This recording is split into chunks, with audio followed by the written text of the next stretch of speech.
Welcome to NTD News Today. Here are today's top stories. IVF access and government waste are on the agenda as President Trump signs new executive orders. More on that and the president's comments on peace negotiations for Ukraine. Trump's nominee for Labor Secretary Lori Chavez-Deremer is facing her confirmation hearing today. We have the latest from Capitol Hill.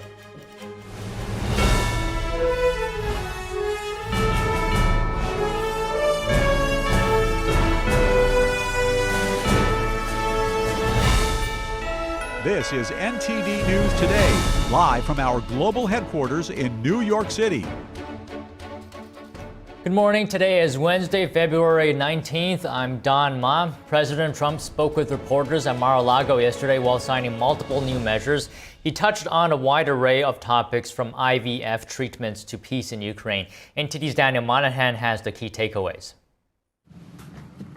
President Trump signed a memorandum Tuesday ordering federal agencies to disclose information on wasteful spending. The move, described as enhancing government transparency, aims to highlight programs he says misuse taxpayer funds. $10 million for Mozambique voluntary medical male circumcisions. $9.7 million for UC Berkeley to develop a cohort of Cambodian youth with enterprise-driven skills. In other words, let's teach them something about enterprise. What about our people? Can't we teach them about enterprise? $22 million for inclusive and participatory political process in Moldova, and $21 million for voter turnout in India. Trump also signed an executive order to study how to expand access to in vitro fertilization and make it more affordable for everyday Americans.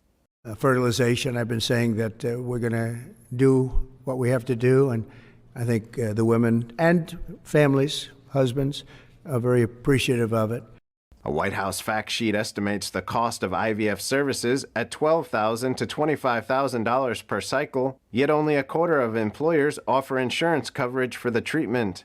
Trump also signed an executive order giving the White House's Office of Management and Budget oversight over independent federal agencies.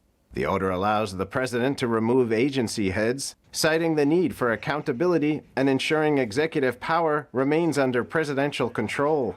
Turning to the war in Ukraine, Trump says the war is senseless and has to end.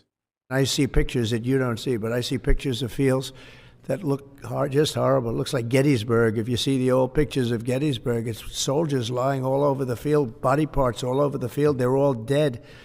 And this is going on a daily basis. It's a horrible thing.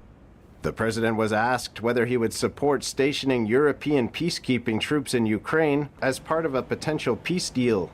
If they want to do that, that's great. I'm all for it. I know France was willing to do that, and I thought that was a beautiful gesture. He also commented on a rumored Russian demand that Ukraine hold new elections as a condition for peace. Well, we have a situation where we haven't had elections in Ukraine. Happening now, the Senate confirmation hearing is underway for Lori Chavez-Deremer, President Trump's pick for Secretary of Labor. Let's hear what lawmakers are saying. Secure and economic prosperity.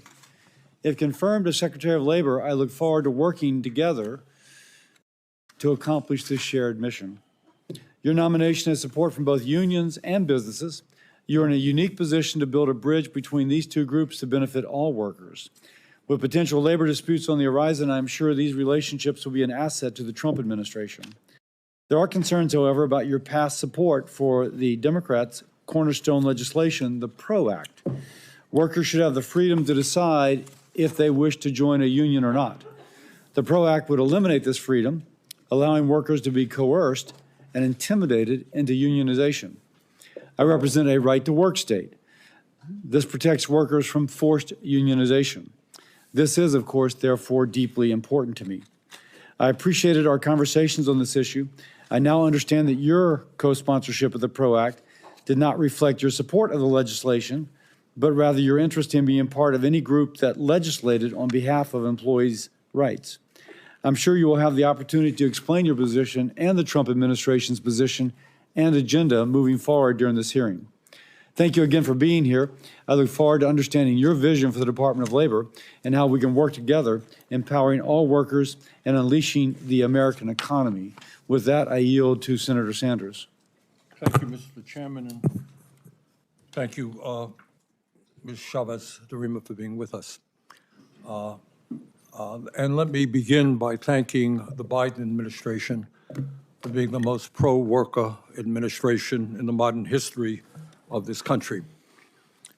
The mission of the Department of Labor is, quote, to foster, promote, and develop the welfare of the wage earners, job seekers, and retirees of the United States, improve working conditions, advance opportunities for profitable employment, and assure work-related benefits and rights, end quote. That is the mission of the Department of Labor, and it is a mission that is more important now, in my view, than it has ever been. Mr. Chairman, for the past 50 years, our economy has been doing extraordinarily well. Never, ever done better for the people on top. Top 1% right now is enjoying wealth and power in a way that has never existed in the history of America. We now have the absurd situation, the disgraceful situation, where three people, Mr. Musk, Mr. Zuckerberg, and Mr. Bezos, are now worth over $900 billion. That is more wealth than the bottom half of American society, 170 million people. Is that really what America is supposed to be about? In America today, Mr. Chairman, we have more income and wealth inequality than we have ever had. Over 60% of our people, as we speak right here, 60% of Americans are living paycheck to paycheck. I grew up in a family living paycheck to paycheck. That ain't easy. Stress level, enormous. People trying to find out how they're going to get health care, how they're going to pay their rent, how they're going to feed their kids, which is one of the reasons why working class people die 6 years shorter lives, live 6 years shorter lives than the people on top. Given all of this reality of an economy that's working well for the billionaire class, but not for working families, we need a labor secretary who, in fact, is going to be a champion of working families, not be ambiguous about it, but stand up for the working families of our country. We need a labor secretary who understands that we must raise the minimum wage. Now, $7.25 federal minimum wage. Anybody think that anywhere in America can live on $7.25 an hour? We need a labor secretary who will work each and every day to make it easier, not harder, for workers to exercise their constitutional right to form a union and collectively bargain for better wages, benefits, and working conditions. We need a labor secretary who understands that we must end once and for all the disastrous right-to-work laws in 28 states by repealing Section 14B of Taft-Hartley. We need a labor secretary who understands that we must end the international embarrassment of America being the only major country on earth that does not guarantee paid family and medical leave or paid sick days. Imagine that. Only major country on earth doesn't guarantee paid family medical leave. We need a labor secretary who understands that it's unacceptable that women are earning 75 cents on the dollar compared to men. So, Mrs. Chavez-Deremer, I have reviewed your record, and in many respects, especially given the nature of the nominees that Mr. Trump has brought forth, it is very good. You are one of the few Republican members of Congress who co-sponsored the PRO Act and the Public Service Freedom to Negotiate Act to make it easier for workers to form unions. You have been a defender of union apprenticeship programs, and you have fought to expand the concept of employee ownership, something that I feel very strongly about. Many unions, as the chairman mentioned, have come out in support of your nomination, and that is an interesting development. I have spoken with you, and I've spoken with union leaders who support your nomination. But here is my concern. If you are confirmed you will not only be in charge of enforcing more than 180 labor laws that are on the books today, you will be the president's chief labor advisor. That's what you'll be. When it comes to labor policy, you will have to make a choice. Will you be a rubber stamp for the anti-worker agenda of Elon Musk, Jeff Bezos, and other multi-billionaires who are blatantly anti-union? They don't make any bones about it. Or will you stand with working families all over the country? So that is really the main issue. It's not just your record. This is a very unusual administration. In my view, we are moving toward an authoritarian society where one person has enormous power. Will you have the courage to say, Mr. President, that's unconstitutional, that's wrong, I will not stand with you. So with that, I look forward to hearing what you have to say, and thanks for being with us. And now to introduce the nominee, Senator Mullen. Thank you, Mr. Chairman. And before I read the opening statement, I just want to point out the unique coalition that President Trump has built here. If you take Tulsi Gabbard or Bobby Kennedy and now Lori, you know, the last time Sean and I was in this room together, obviously we had our differences. And Bernie, I think you remember that well. But somehow we were able to put our differences beside because President Trump asked us to. And when the words come up, like Biden administration was the most pro-union labor person in 50 years, you got to remind yourself, he also lost the labor vote by 59% because it wasn't working. But President Trump brings something unique to the table as he's built a coalition, and Lori represents that. Lori represents someone that is uniquely positioned to bring people like Sean and I, who presented Lori to President Trump and said, this is someone that we can work together with. And I would hope that you would set your biased opinions to the side and understand that this is a negotiation between two fractions of the party that is saying we're willing to work together. Employees don't exist without employers, and companies don't exist without employees. And I recognize that as much as anybody. And there is a position where we can be at, that we can find a negotiated agreement where we can set some differences aside, like the PRO Act. I think my position on that has been very, very, very clear. Oklahoma is a right-to-work state, but unions also thrive there. And at the same time, we can find common ground. Lori represents that. And so regardless of what you might think about the president, understand that this is someone that everybody should represent and should respect.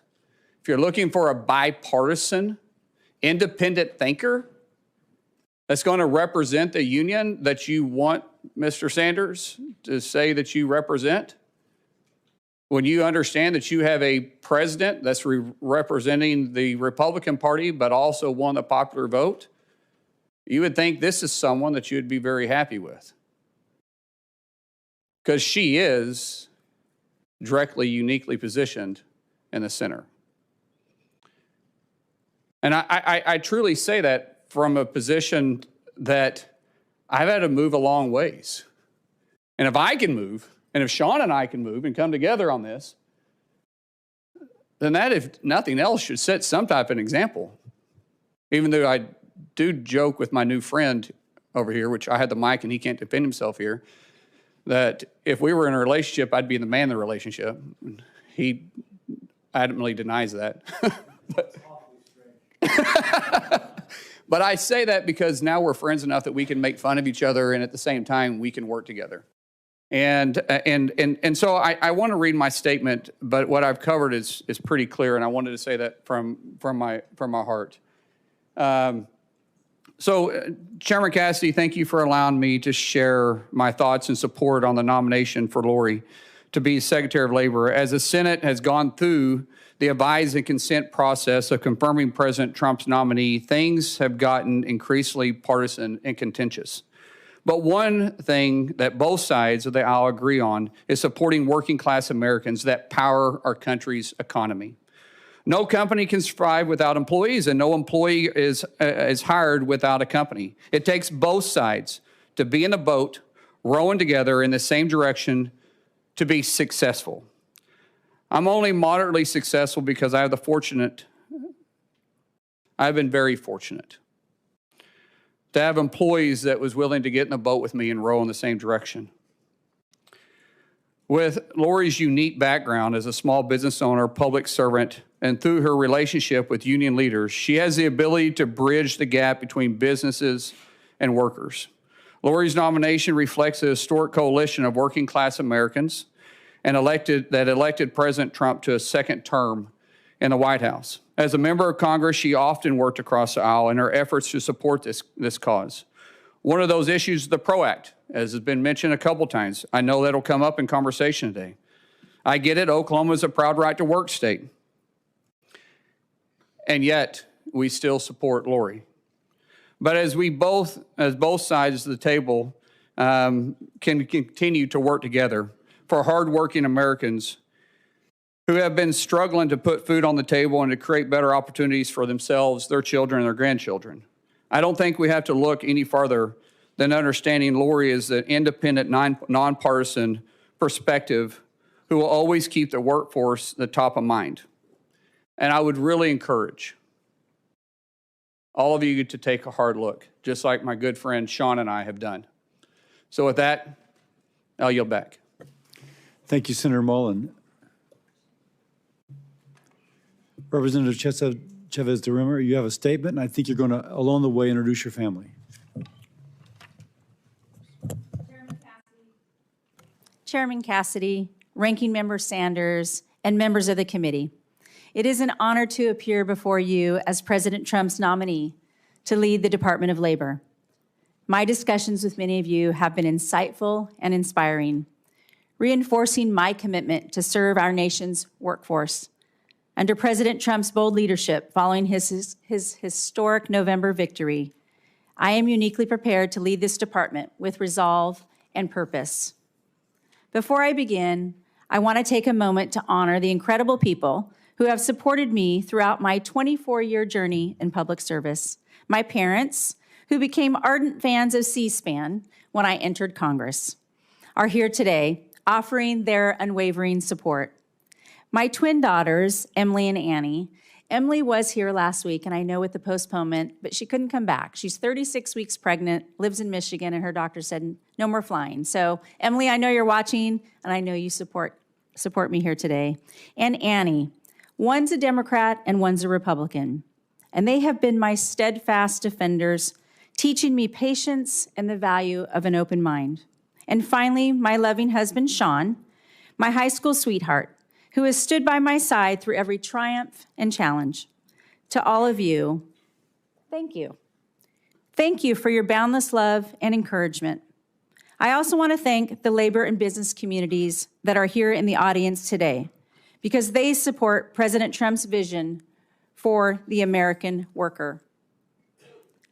I am deeply grateful to President Trump for this extraordinary opportunity to serve as the Secretary of Labor.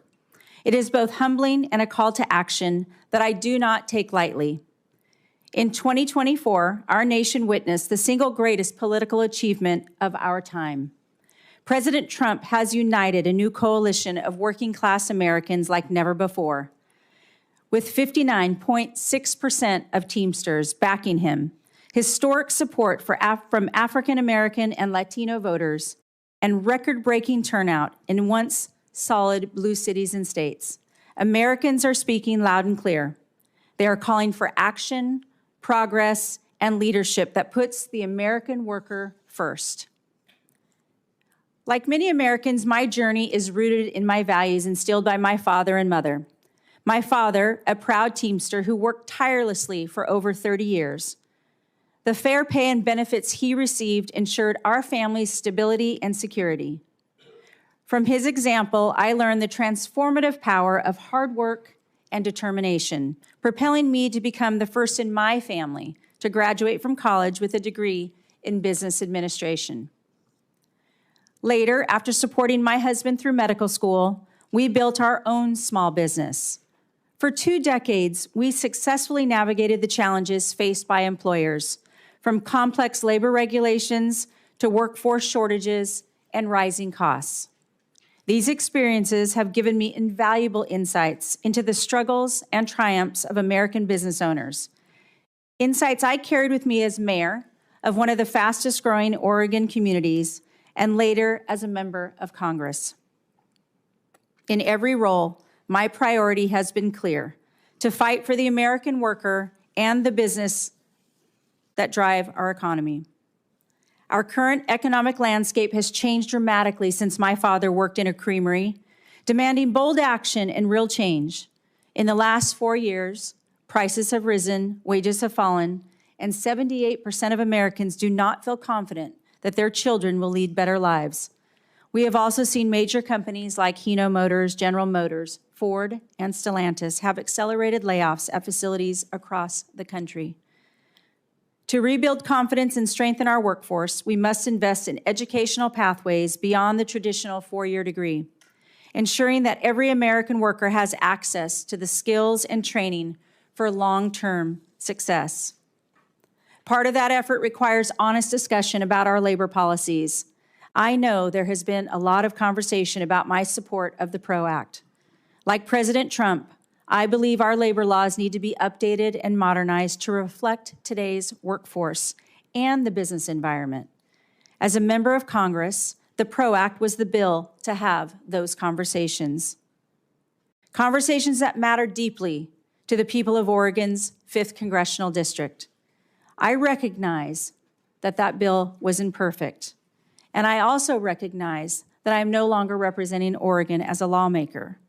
If confirmed, my job will be to implement President Trump's policy vision, and my guiding principle will be President Trump's guiding principle, ensuring a level playing field for businesses, unions, and most importantly, the American worker.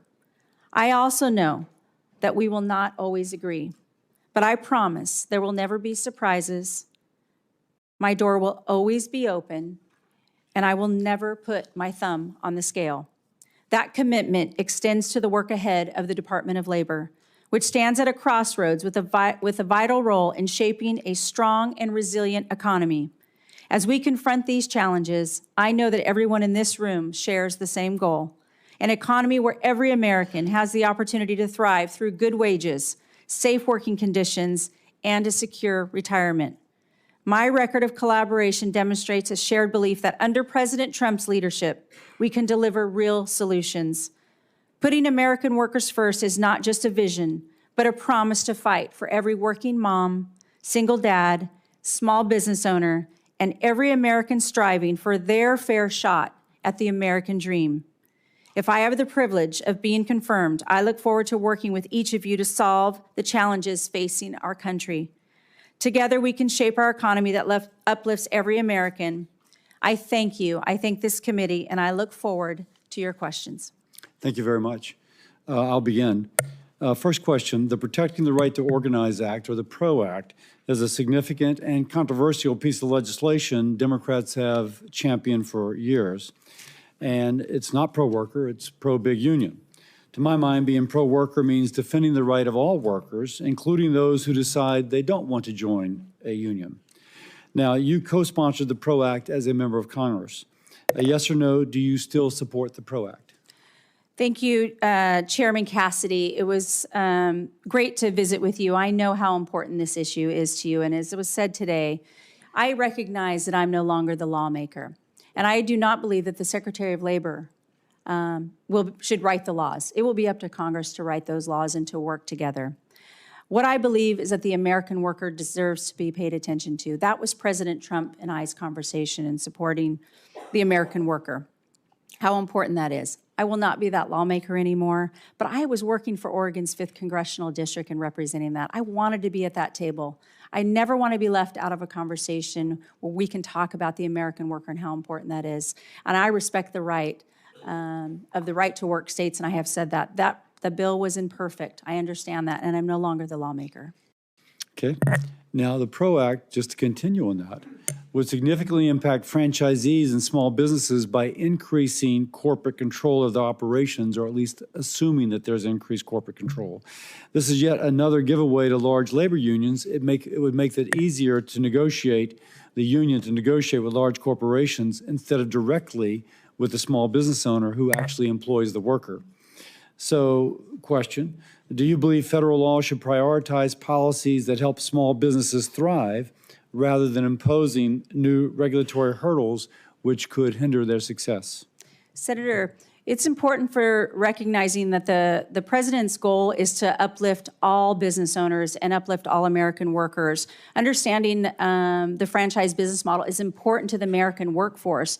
I supported the overturning of the NLRB rule on joint employer to support the franchise business model and supported the president in this. And I align that this is important to grow this economy and recognize the flexibility in people choosing where they want to do business. So by that, am I to take that you would commit to reexamining DOL's joint employer guidance to provide small businesses with a clear roadmap on the issue? Yeah, thank you, Senator.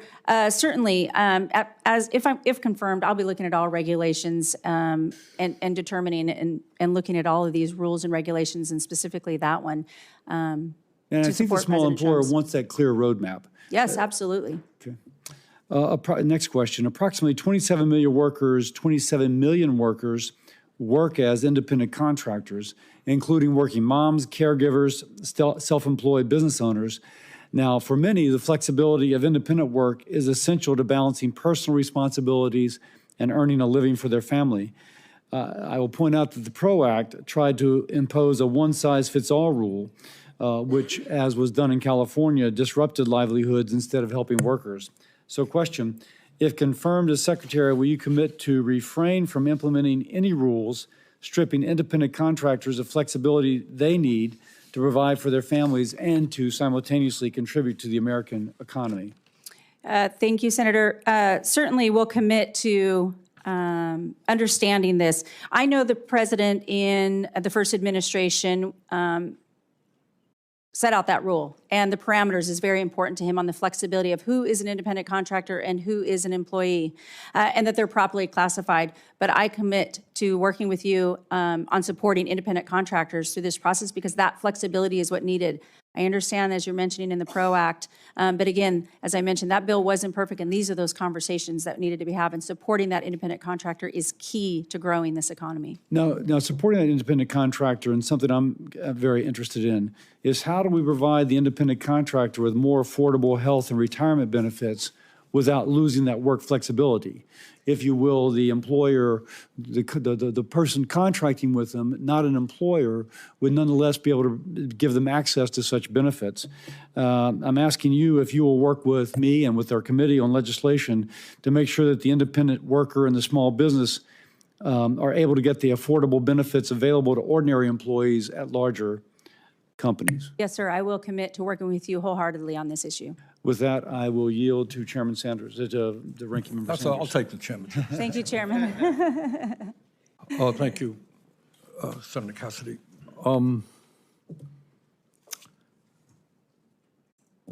You're not the Congresswoman from Oregon anymore, right? No, sir. Okay. You're trying to become Secretary of Labor.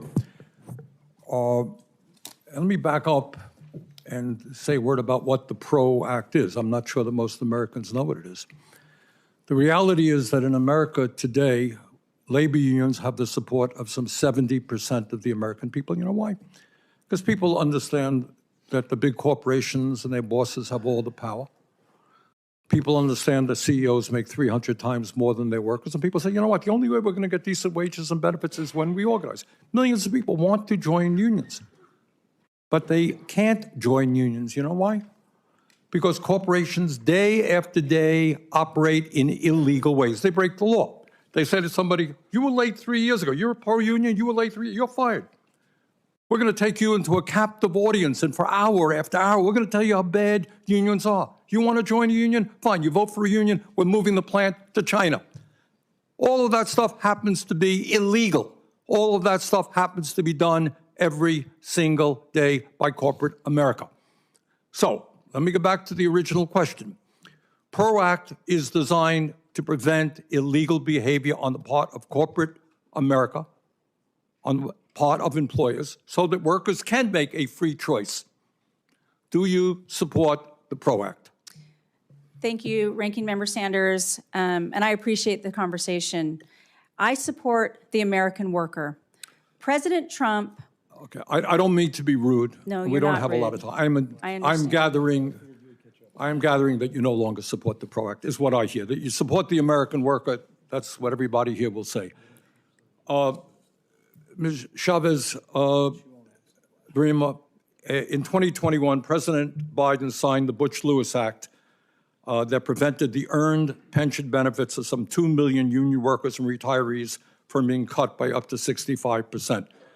There are people in Congress who want to undo that enormously important legislation. What do you feel about the Butch-Lewis Act? I support the Butch-Lewis Act in protecting their retirements. And you will go to the wall, to go to the mat supporting it? I do support protecting people's retirements. Federal minimum wage is 7.25. State after state has voted to raise the minimum wage. Somehow we can't do it here in Washington. 20 million workers are making less than $15 an hour. Do you support raising the minimum wage to a living wage?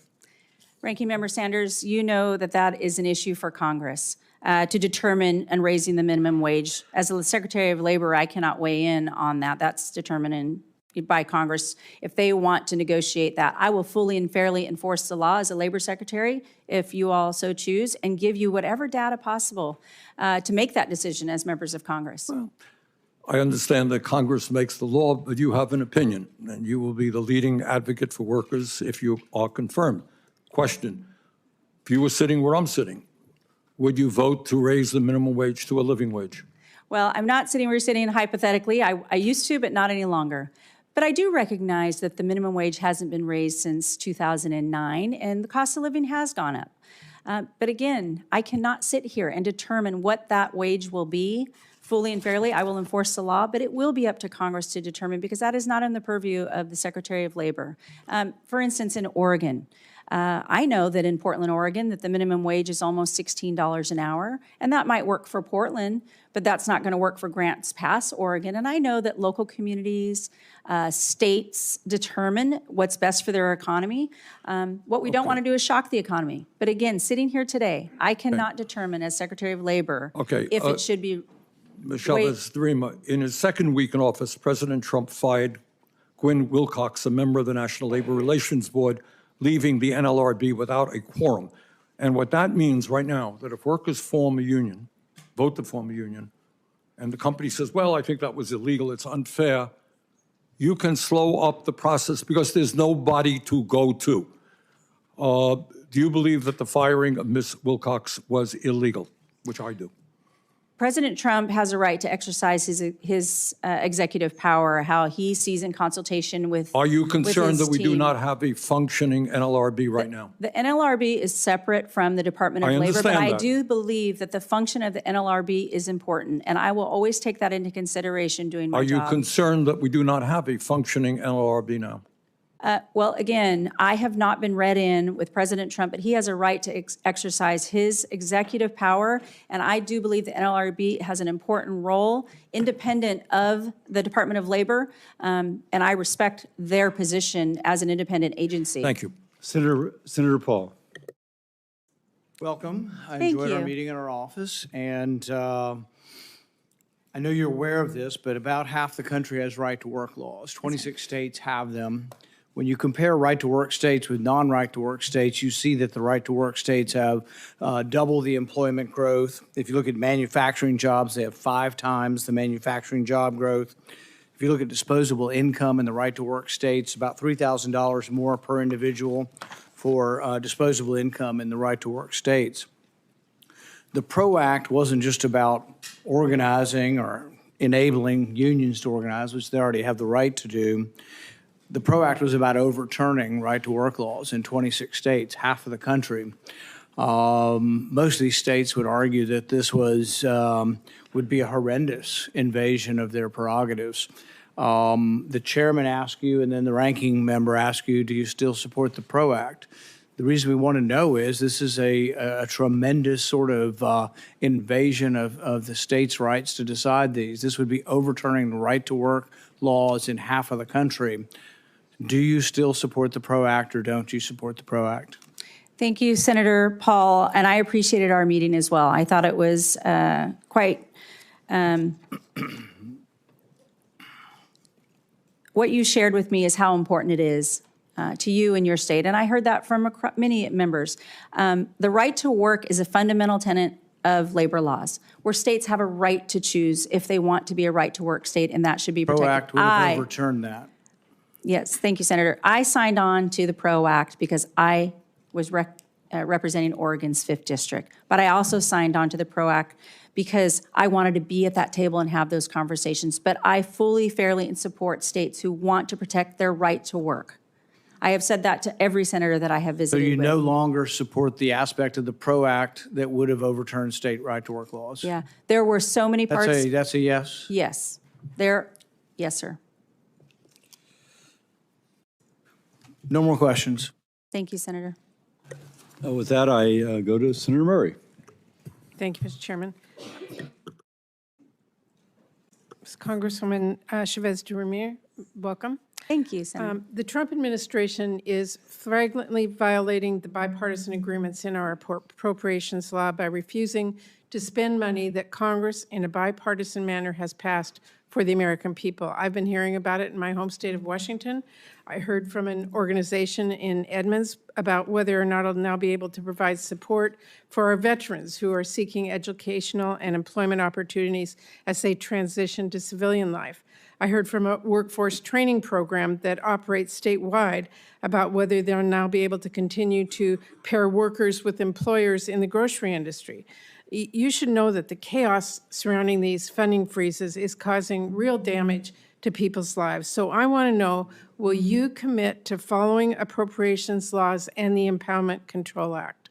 Yeah, thank you, Senator. I know we talked about this in your office as ranking member of Appropriations, and I do respect the Appropriations Committee. As a former member of Congress, I think everyone in this room who's ever sat behind that dais can understand that. Again, the President of the United States has the power to determine what he's going to do through his executive power. I am not been confirmed. I have not been read into all that. I'm asking you, will you follow the law? I will always follow the law and the Constitution. There is an Impoundment Control Act. Will you follow that law? I will follow the law and the Constitution. If you receive a directive to violate appropriations laws and withhold funding for workers, what will you do? I do not believe the president is going to ask me to break the law, 100%. Well, we have seen that across the board since he was put into office, where he is violating that law. So you will likely be asked, what will you do? Well, it's a hypothetical. I have not talked to the president on this issue, and I do not believe— So you won't commit to following the law if the president tells you to violate it? I will commit to following the law, and I do not believe the president would ever ask me to break the law. Well, okay. Last week, Elon Musk's DOGE team came to the Department of Labor and got access to the department's sensitive information system. Musk's companies have, as you must know, been repeatedly accused of violating labor laws, including workplace safety laws, discrimination laws, and wage and hour laws. In fact, OSHA has investigated Tesla and SpaceX. Now Elon can access those investigations about his companies because he's gone in and gotten those records. He can also access sensitive market-moving data created by the Bureau of Labor Statistics. That gives him tremendous power to manipulate quarterly jobs numbers and other important economic data, to say nothing of raising potential insider trading concerns. Just to make this abundantly clear, Elon Musk is now in a position to use his unelected role to use confidential government data to advance his own corporate interests while suppressing his competitors. Do you believe it is appropriate for someone with such blatant conflicts of interest to have access to those confidential economic and personal information? Thank you, Senator Murray. If I have the honor of being confirmed by this committee and the full Senate, then I will have the opportunity. I have not stepped foot into the Department of Labor. And I understand. Well, my question I to you is, understand- will you protect the private information of people whose records you will be overseeing? Will you allow anyone, a billionaire or anyone else, to come in and access that? Again, because I have not been confirmed. I only see the reports that everybody else has seen. I have not been read into that. If confirmed, I will, if confirmed. You're not answering the question. If confirmed, I will support the Department of Labor. I think it's important to support the Department of Labor, but I have not been. Will you support the private information that you will be overseeing? Will you protect that? I would protect the private information. On this issue, I have not been privy to those conversations with the president. I have seen that, and if confirmed, I commit to you that I will always protect the Department of Labor and those issues. Well, let me ask you about child labor. It's an area that I've been very worried about, the rise of child labor violations. The Wage and Hour Division at the department has actually seen a 31% increase in minors employed in violation of child labor laws since 2019. In the last administration, the Wage and Hour Division at DOL and the Solicitor's Office worked really hard to secure some really important victories against some really egregious violators. How will you make sure that the Wage and Hour Division and the Solicitor's Office work together to enforce our child labor laws in this country? Well, protecting child labor is abhorrent, and nobody should stand for child labor exploitation. I will do everything in my power within the Department of Labor to double down on the safety of all American workers that are exploited, but especially child labor. And I would love to work with your office. If this is an important issue, it should be important to everybody to making sure that we protect against any child labor exploitation. Senator Husted. Thank you, Chairman Cassidy. And it was a pleasure to visit with you, Ms. Chavez-Deremer, in our meeting yesterday. I appreciate you taking the time to come visit and share your views across a variety of issues. I would like to talk a little bit today. I know that everyone in this hearing has talked about how they care about the American worker and how we make the world better for them. One of the ways we do that is we do more Made in America, which I know is very important to President Trump. Another way that we can consider this in terms of earning power of the American worker is the impact that illegal immigration has had on undermining their ability to earn higher wages. And I'm just interested in your opinion about whether or not that you think the influx of millions of people into this country who many of them are here illegally is undermining the earning power of the American worker. Well, certainly we want to protect the American worker, and Made in America is important to the President of the United States. I couldn't be more proud to support the America First agenda for exactly that reason. We certainly want to make sure that we're focused on growing this economy. That is the conversation that I had with the president on how can we bring the American worker to be the pinnacle of every conversation that we have and supporting them and growing this economy. So yes, the influx of the mass immigration that we've seen over the last 4 years has hurt the American worker, and we want to make sure that we're supporting President Trump in his endeavor to support the American worker at all costs. Great, thank you. Let's talk about another aspect of Made in America. If we're going to make more things in America and we're going to compete on price so that we don't have inflation, we're obviously going to need to create more productivity. Productivity comes from technology in the workplace. As we integrate technology in the workplace throughout time, it has always been a subject of conversation, consternation, but it is inevitable that technology will advance and we will have to compete. I would like for you to talk about your thoughts on the role of technology in the workplace, because we want to make jobs safer. We want to make them more rewarding, which technology can do. We also know that in creating productivity, it can create profits for business, and we want to make sure that the reward of that innovation is given to both the worker and the business in terms of who benefits from the introduction of that technology. Talk about the role of technology in the workplace as it relates to labor and how we do more made in America with these new innovations. Thank you, Senator Hugh said we had this conversation yesterday and how important that you've been involved from all levels representing your states. And I've talked to many of the senators on this issue, and it is a consternation about will that replace, the American worker. And I would say there's got to be space for both because it's going to happen. And what we don't want is for other countries to get ahead of the game, ahead of America. So how we can work together with the American workforce, the employers and the employees, and how we can work with Congress to determine what that looks like. But if there is profitability in there and we can support the American worker and then we can have those American workers upskilled and reskilled, and this is going to be great for America to grow that economy and then share in that profit with the employees that are supporting. I think that's the key.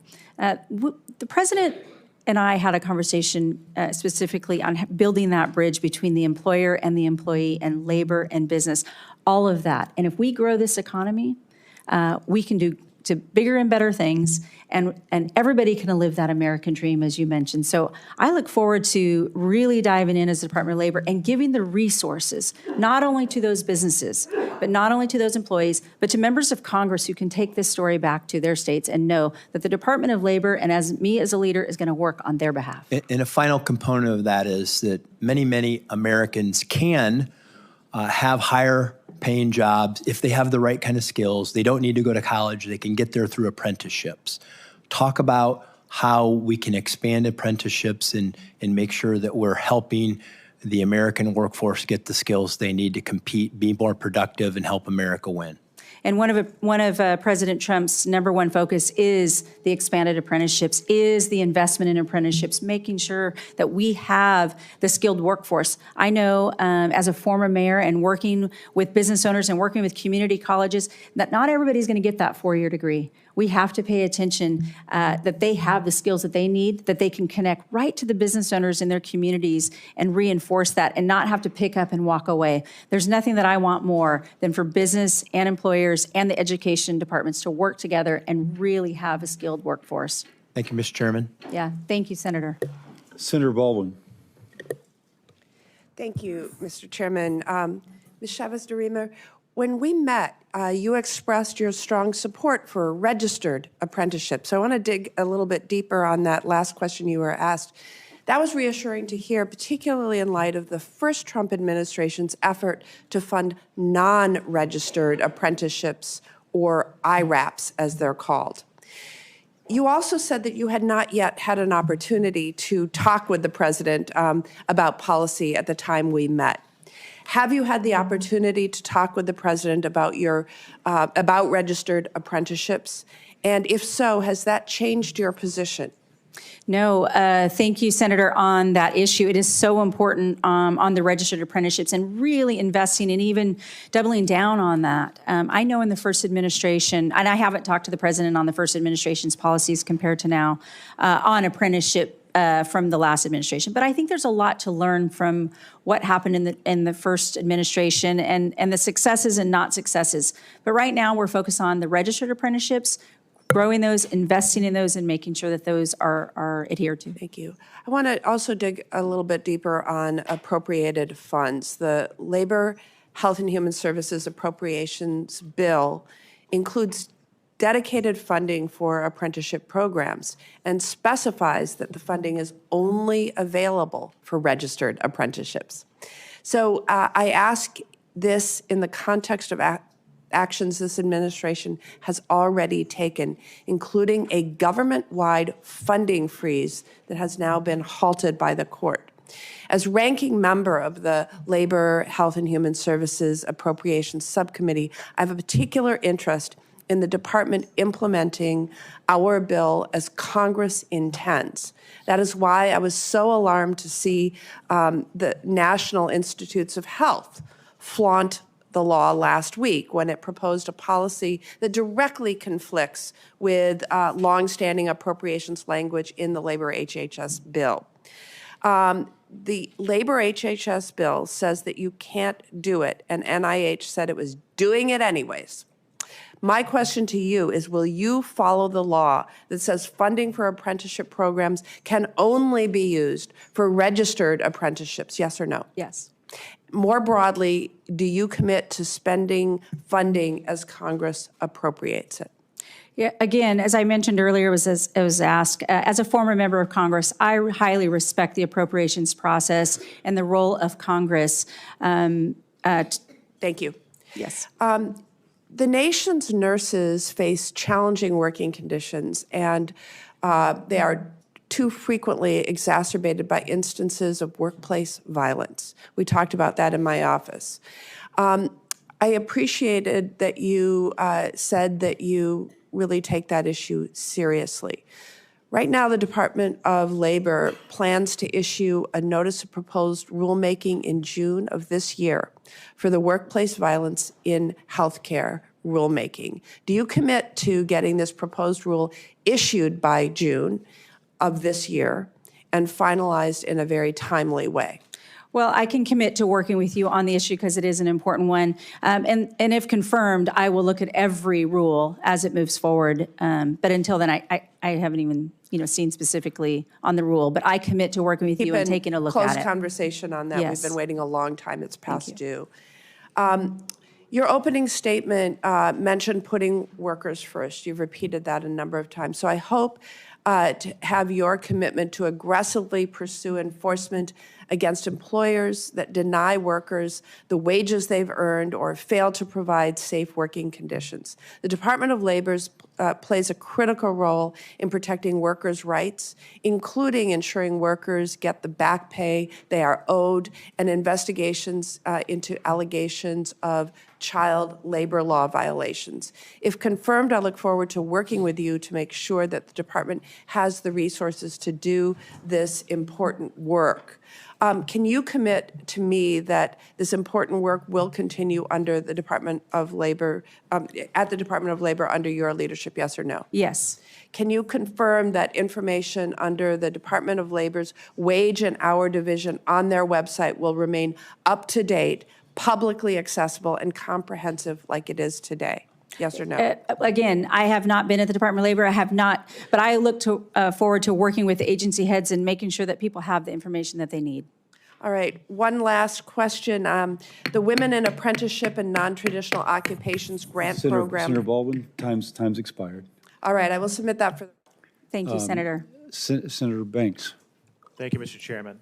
Ms. Chavez-Deremer, we served together in the House and worked together on the House Education and Workforce Committee, where you were a leader. You worked on many of the very issues that you are testifying about today. You are enormously qualified for this position, and I'm proud to support you. But can you explain to us for a moment what it means to you to put American workers first in this golden age of America's economy? Thank you, Senator. Well, it's important to me, as was mentioned, the American worker. But we have to make sure that the American worker is being fortified with not only the skills that they need in order to answer the call, but people are looking for the American dream. People are wanting to have the skills to work in whatever they determine that to be. Again, we're seeing it's not the four-year university always, it's the two-year, it's the certificate base, it's answering the call so they can have mortgage-paying jobs for their families and understand that we're going to protect their benefits and their rights and safety in the workplace. The Department of Labor is sole focus is to make sure that we are protecting the wage earner, that we are helping the job seekers who are out there looking and really reinvigorating the job seekers who have decided that they don't want to look any further, and then protecting those retirees. As member of Education and Workforce and working together. Workforce investment, workforce development, I think is going to be key for all of our respective states.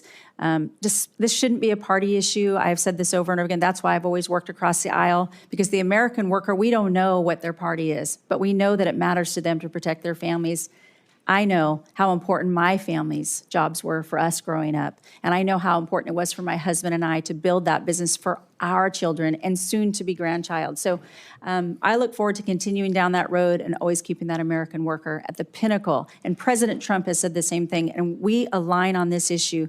The American worker, this new coalition, this new direction is where we're headed in this country. Very, very well put. I know you know this, Indiana is the top manufacturing state in the country.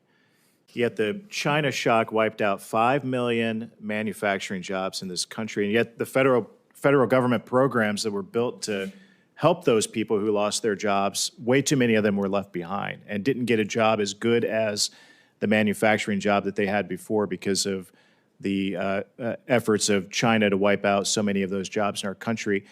How can we better serve those people? How do we get those people back on their feet and help them find meaningful, good-paying jobs like the one that they had before that was taken away by our biggest enemy, China? That's right. Well, again, it's that workforce investment, that workforce development. Oftentimes, as a former mayor, if we don't go out and talk to the business community, if we don't go out and talk to those employers about what they're seeking and how they can find those jobs, we have to make sure that we are the leaders in this nation and in the world, not China and not any other country. President Trump, the golden age that you mentioned, this has been first and foremost the America First agenda and workforce development and protecting the American worker and have them the ability to earn those wages and live the American dream is number one in the America First agenda. That to me is telling why this coalition, this new direction of bringing labor and business and support is to uplift all Americans. And this is first and foremost on the president's mind. Back in November, when President Biden was still in office, his Labor Department reported a 31% increase over the last 5 years of illegal child labor in America, a direct result of open borders. And I wonder, have you thought about what the Labor Department or President Trump and your leadership can do to save those kids who are in our country being illegally exploited for work in America? Well, I have not had a conversation specific to that topic, but I know how important it is to protect well, first of all, children who have no fault of their own are being exploited. We never want to exploit our children. Again, as I mentioned, it's abhorrent that we would ever in this country choose to do so. So we will make sure that our workers are safe, we will make sure that our children are safe, and that we will make sure that we are heading in the right direction to protect our businesses and protect our workers and never exploit our children. And we'll double down at the Department of Labor if there's any bad actors doing so. The Labor Department is responsible for combating human trafficking That's and right. forced labor under the Fair Labor Standards Act. And the Biden administration completely ignored these kids that came into that were brought here illegally and being exploited. And I know that's something that you'll take very seriously and work on. I look forward to working with you. Absolutely. Thank you, Senator. I yield back. Senator Murphy. Thank you very much, Mr. Chairman. Thank you very much for your willingness to serve and coming before this committee. I think Senator Murray's questions were really important regarding the security of data and sensitive information at the Department of Labor. And so I just want to drill down and maybe make a finer point here.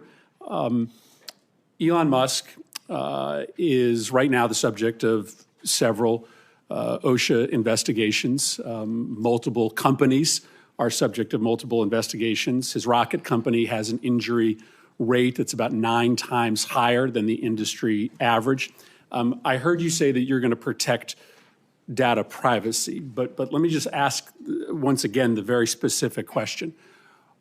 Will you commit to denying access to Elon Musk or any of his representatives to information about labor violations at OSHA or any other information about labor violation investigations at the Department of Labor? Thank you, Senator. On this same issue, committing to the privacy. Again, I know that for most listening to this, it seems as though when we're trying to answer these questions, but I have not been in these conversations as I'm not confirmed. I only see what has happened possibly on the news and so forth. The president has the executive power to have his coalition of advisors and determine what's best for the American people. He made a promise to the American people that he was going to do these things and check into what is happening. Other than that, I have not been read in on any of this. And if confirmed, I commit to taking a deeper look and working with your office and any other office on this issue. But at this point, again, this one feels pretty simple, right? I mean, this is an individual who owns companies that have existing investigations. Mm-hmm. He has a direct interest in getting information about the seriousness of those investigations. He has interest in getting information about investigations against his competitors. It seems like a pretty simple commitment to make, to say, I am not going to give any private company exclusive access to information about open investigations against them or their competitors. I mean, why can't you just make that commitment to us? Well, again, the president has the executive power to exercise it as he sees fit. I am not the president of the United States. I work for the president of the United States if confirmed, and I will serve at the pleasure of the president on this issue. Again, I have not been into the Department of Labor, and so I will commit to working with your office. I'll commit to coming back as soon as if confirmed, and I'm in the Department of Labor, coming back and answering those questions to this committee wholeheartedly. I will commit to that. You have the ability to disagree with the president. You certainly serve at his pleasure, but that doesn't mean that you have to take actions that you believe to be unethical. If the president asks you to give access to information to benefit a friend of his who has pending investigations, you wouldn't say no? Well, the president, I think in building his team, a formidable team, to determine that, I don't think is expecting yes men and women. We are going to be advisors to the president, and I would talk to the president. But on this issue, I'm not an attorney. I would certainly consult with the Department of Labor solicitors. I would certainly consult with the White House and their attorneys. But until I am confirmed and in the Department of Labor, I would not be able to say specific to this without having the full picture before that. I don't think you need to be an attorney to understand that giving access to a company to sensitive data about labor violations at their company or to competitors' companies is deeply unethical. Let me ask you another question. Both SpaceX and Amazon have filed suits against the NLRB contesting its constitutionality. It's a pretty extreme argument saying that the NLRB is actually unconstitutional. I know you were asked earlier about the firing of one of the members. Do you believe that the NLRB is constitutional? I believe the NLRB definitely has its authority, and I respect that authority. I know you mentioned, or I mentioned, that I'm not an attorney. That being said, it looks like the courts are dealing with that. But what I respect is the fact that it is separate, independent agency, and I think it has a role to play, and I respect that. And as the Department of Labor Secretary, if confirmed, I will take that very seriously. But do you believe that it's constitutional? Yeah, I believe that you can answer that question real fast. Yeah, thank you. I definitely believe that the NLRB is an important agency, independent. And I will work with the NLRB as we, have very different jurisdictions, but we often overlap. And so I think it's important to recognize that it is an important agency, independent, and so forth. Senator Moody. Yeah. Thank you, Chairman Cassidy. Hello, congratulations on your nomination. Thanks for being with us today. Yeah, thank you. I wanted to follow up on something my colleague, Senator Banks, brought up, and you mentioned that you had not had a conversation about this, but I'm hopeful that you have paid attention to what's been going on and studied what's been happening to so many children throughout our nation, especially over the last 4 years. It is common knowledge now, it is not a political opinion, that under the Biden administration, hundreds of thousands of minor children flooded into our country. Many were forced into labor trafficking, working many hours a day, even undercutting American wages, but to the detriment of many of these children. Some were injured, some died. It was heartbreaking. As a mother of a child that is around the same age that some of these children were forced into this labor, I find it appalling that more people were not speaking out about this, and certainly unacceptable that we had an administration that was not talking about this every single day when these horrors were taking place in our own country. Florida was so upset about it, we kept asking routinely for more information from the administration so that we could monitor what children were in our state and care for them and account for them. We even launched a grand jury investigation. I just wanted to quote for you what that grand jury found. And again, this is community members, not politically driven. The Biden administration forced migration, sale, and abuse of foreign children. This process exposed children to horrifying health conditions, constant criminal threat, labor and sex trafficking, robbery, rape, and other experiences not done justice by mere words. And the challenging part here is, as we've uncovered more and more instances of this, it appeared that the Department of Labor was not engaging and expecting the same type of transparency that many of the states were, even though the Department of Labor had the responsibility and authority to enforce some of this stuff. And when we tried to get Biden administration representatives to come and testify and give us information and provide documents, we were repeatedly obstructed from doing that.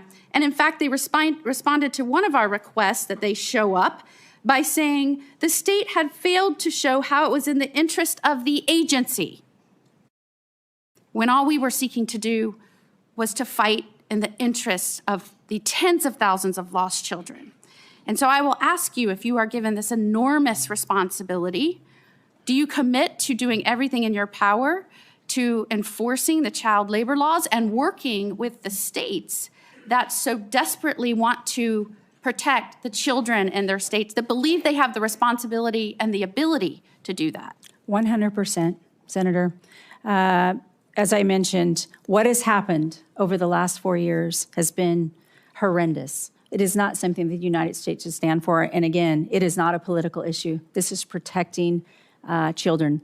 And we should not ever allow that to happen in this country. And I 100% commit to you that I will work with you, your office, and any other office in order to protect those children and understand that we should never accept this in the United States.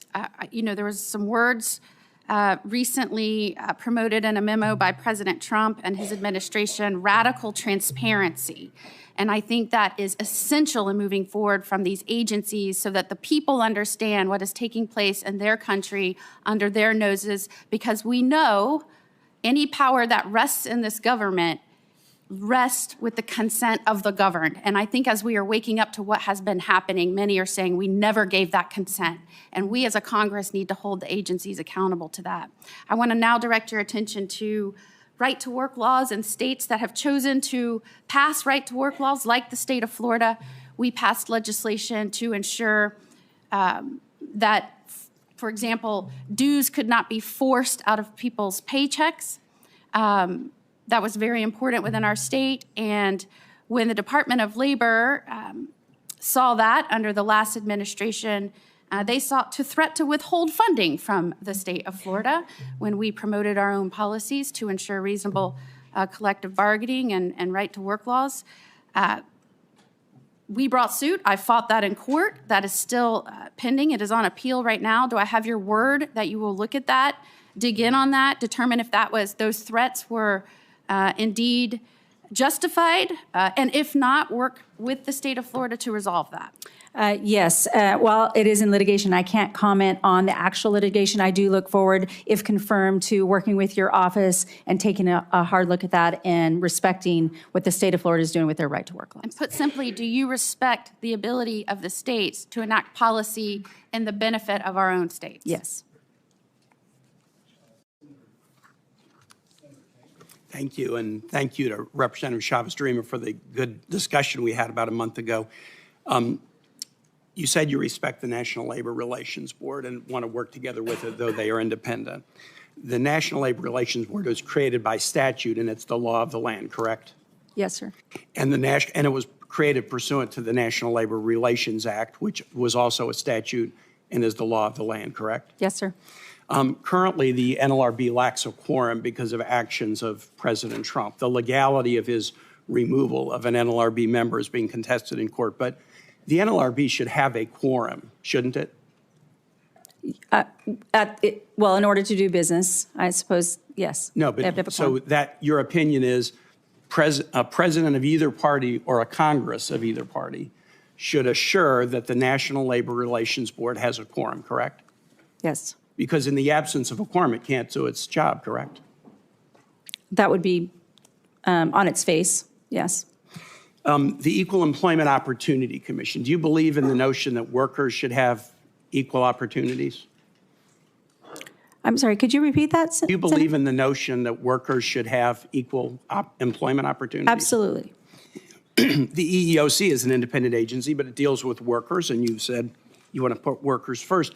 The EEOC right now lacks a quorum. The EEOC was created by statute, and it's the law of the land, correct?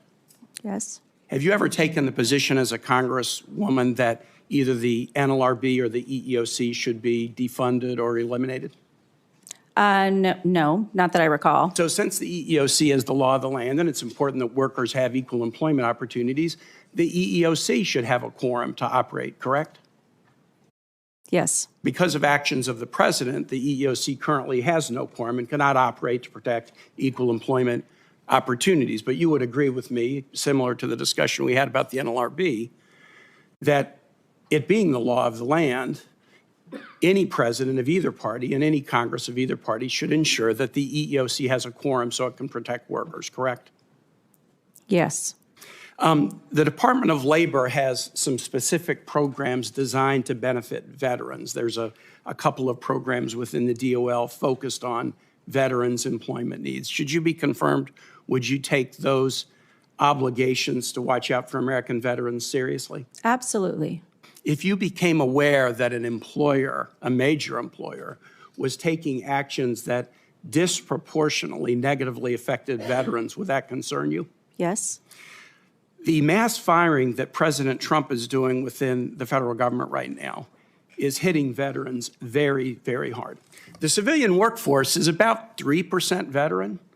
The federal workforce is 30% veteran. And veteran workers are also disproportionately probationary employees. The actions thus far taken by this administration are punishing American veterans badly. I live in one of the states that has the highest per capita representation of veterans. We're seeing people laid off at VA clinics. I have 2 VA clinics that are supposed to open in the next couple of months whose opening is jeopardized because of the mass firings. And even outside of the VA, the disproportionate effect of the firings to this point fall hard upon veterans. I'm happy to hear that you will take it seriously if any major employer in this country disproportionately punishes veterans. Do you know what a restrictive covenant is? I do not. A restrictive covenant is when an employer, as a condition of employment, makes an employee say, and if you leave, you can't work with anybody in the same industry. I'm sure you're familiar with the concept. People use different titles, but you're familiar with the concept. Yes. Do you think restrictive covenants limiting a worker's ability to choose where they want to work is anti-worker? Well, I'm assuming you're probably also naming those as the non-competes. Yeah. Is that what you're referring to? Yeah. Actually, non-compete is the better. Yes, you're Yeah. right. I'm sorry Yeah. when I didn't recognize the other term. Both are used, but non-compete's probably more common. Yeah. So, and I know that that's primarily taken up by most of the state jurisdictions on whether that's their law or not their law, and that determined by that. So I think it's dependent on what the state's laws are and how they focus and implement But those. if you want to put workers first, restricting their ability to find a job after they leave one employer, that's not putting workers first. It restrains workers. The reason I ask is that in the absence of quorum at the NLRB General Counsel has just issued a memo rescinding a previous order of the Biden administration protecting workers. Put workers first. Thank you, Senator. I yield. Thank you, Senator. Senator Collins. Thank you.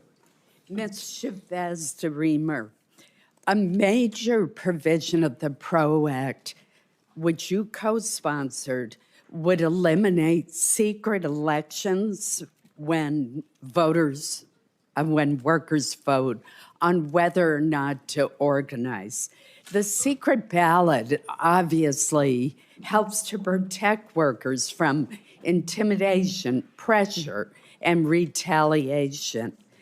Do you continue to support the elimination of secret ballots in union elections? I do not support that portion. That's an important, supporting the secret ballot is key, not only to protect the employee from maybe a bad union, but also a bad worker. So I think it's good to have that democracy in keeping those ballots protected, the secret ballot.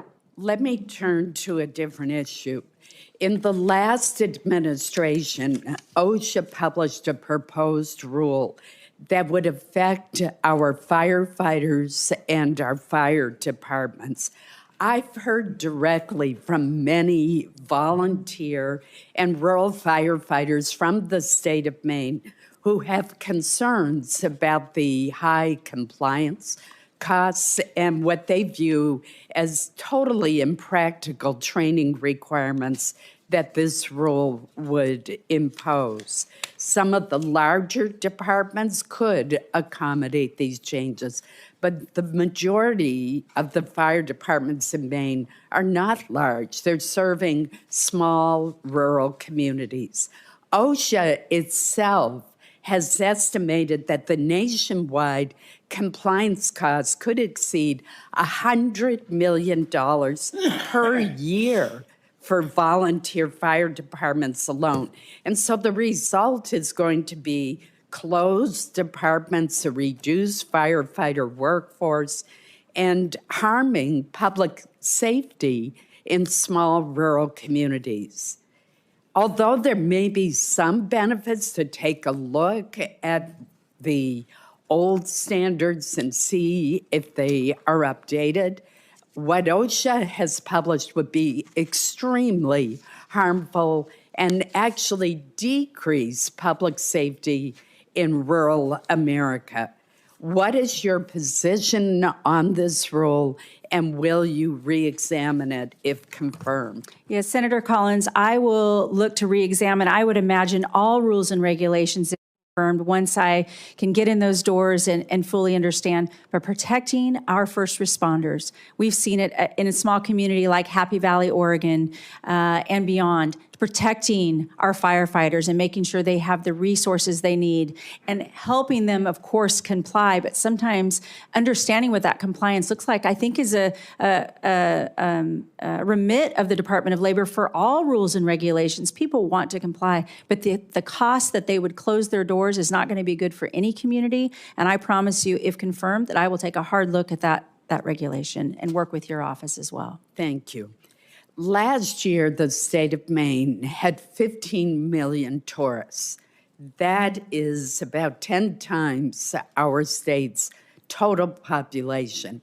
So it's not surprising that those who are in the hospitality industry, despite every effort, cannot come up with a sufficient number of employees to serve the flood of tourists, which we are very happy to welcome to the great state of Maine.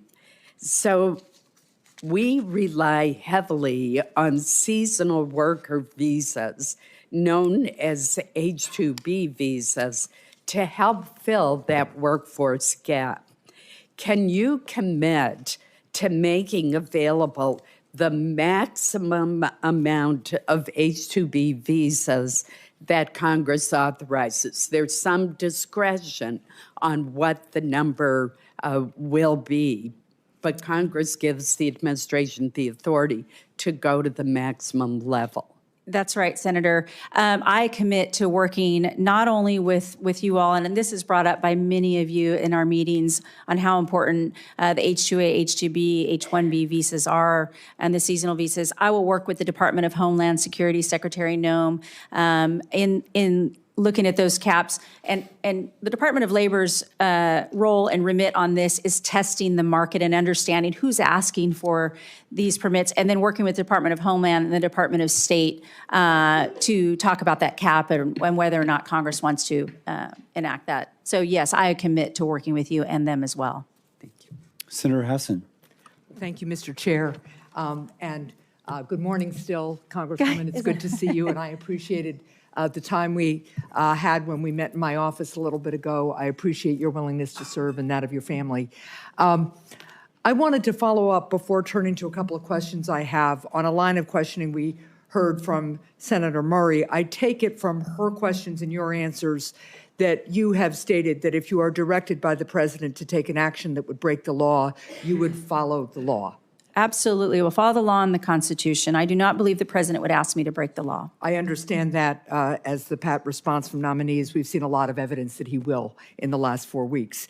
And then I wanted to follow up on Senator Murphy's point about Mr. Musk's access to DOL information. And this is not a question, but I just want you to understand why we are focused on this.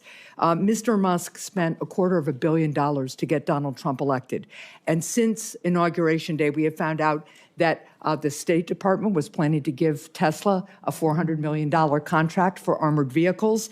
Now we find that Elon Musk has access to the Department of Transportation records and data systems when, in fact, he's being investigated by DOT because of multiple inquiries into the safety of Tesla vehicles and the deaths they may have caused. Then we find out that he's got access to the Department of Labor information. He's got programmers with him when we know that he's being investigated by the Department of Labor. So it seems like Mr. Musk is getting a big payback from Mr. Trump right in the first month of this administration, and that concerns us greatly. Now, I did want to turn to a couple of issues that you and I talked about. We have a shared interest in increasing access to apprenticeship and workforce training, and there's been real bipartisan focus on that. If confirmed, will you expand these programs, and how will you prioritize rural communities in this effort? Because getting apprenticeship programs in rural communities to fit the actual economy and workforce needs in those rural communities is a pretty unique thing, and I'd just like your thoughts on that. Well, thank you, Senator, and I enjoyed our conversation as well. Again, a lot of this information that and experience comes from being a former mayor, and then having the experience as a member of Congress as well to understand how the laws are made. But in the rural areas, oftentimes forgotten. It's a forgotten parts of a lot of our states. One of the things we talked about is the hubs, and I think I talked about that with Senator Hickenlooper as well. And knowing that there are programs that are going to skill the workforce in those rural communities. For instance, an example in Oregon, one of the hubs I think I mentioned to you and Senator Hickenlooper was, it's a real direct, while it's not an apprenticeship program, until we can fortify or work toward possibly what that looks like in other parts of certain industries. We talked, I think, about the healthcare industry specifically, is working with our community colleges and our local technical colleges to have those certificate based so that we have that workforce right in those communities. And when we take that information from our businesses and we kind of back into degrees for our students in order to do that. But I look forward to working on a bipartisan level to really fortify those apprenticeship programs so that we can have that skilled workforce. Well, I would look forward to working in a bipartisan way on that. One of the things we could do is to pass the bipartisan bicameral reauthorization of the Workforce Innovation and Opportunity Act that we agreed to last Congress. So that's an important way we could move forward. With 2.6 million workplace injuries and illnesses reported annually, we have to do more to protect the health and safety of our workers. Yet workers still have to fight for common sense protections like air conditioning for delivery drivers during the scorching heat of the summer and properly fitting protective equipment for construction workers. If confirmed, how will you coordinate and prioritize workforce safety across all of DOL's agencies? Oh, thank you, Senator. One of, again, the remits for the Department of Labor is to protect the workplace, make sure that they're free of hazard, make sure that we're protecting the American worker. Nobody expects to go to work in the morning and be unsafe or be hurt. So it will be the role to work with the experts in all of the departments across the Department of Labor to make sure that we're honoring the mission of the Department of Labor. And I would appreciate that. I also appreciate the fact that you rightly respected the expertise of some of our federal workforce there because they know a lot about workplace safety, and I don't want them to be subject to these mass layoffs we're seeing. I will submit for the record a question about paid leave. We were able to expand it for federal workers under President Trump's first term. I'd appreciate your thoughts on that. Thank you. Thank you, Senator. Thank you, Senator Hassan. And Senator Mullen, I apologize if you snuck in just before Senator Collins last time, but Senator Mullen. Give me time to get my head in place. Thank you, Chairman. And I just kind of want to point out some interesting things that's going on. The senator from New Hampshire was complaining about a contract that was awarded by the Biden administration, and somehow you're tying it to the Trump administration for Tesla. I don't actually know how those work. I mean, you know as good as I do, that was a contract that was given by the Biden administration, or that was looking to be given by the administration, not the Trump administration, and somehow that's a conflict of interest. And then when we start talking about that you're concerned about Mark and Jeff and Elon, it wasn't too long ago you guys were happy to take all their money. It's just the party that's supposed to be of inclusion. Now all of a sudden, if you don't agree with this, you're the enemy. And I'll use my friend Sean, for example. He was brave enough to speak and spoke his mind on some things that maybe all of us didn't agree at the Republican convention. And for the first time in decades, he was not invited to speak at the Democrat National Convention. Why? Because he had a different opinion about where the Democrat woke movement has went. What happened to the conclusion? Yet what we do is we spend all of our time complaining and making reckless accusations about something that's absolutely false. And when you guys don't want to hear it, you guys just accuse everybody else of being a criminal and for some reason being compromised. It's ridiculous. Absolutely ridiculous. It's the same thing we heard in 2017, and yet you guys are just recycling. You guys are doing nothing but trying to stir up your base by fear when it's absolutely 100% wrong and shouldn't even exist. Now, with my rant over, I'd like to turn back to Lori and ask you a question. You know, you're very uniquely positioned. I made that clearer when I was introducing you. Coming from a very blue state and being a Republican, that's very heavily union, and you've been backed by the union. You have the support of a new coalition that President Trump has brought together. That's right. What role do you think you play in this new coalition? Thank you, Senator Mullen. For one, thank you again for being here today and introducing me. But on this question, building the bridge, and I think that this is the new direction. 77,300,000 Americans voted for President Trump.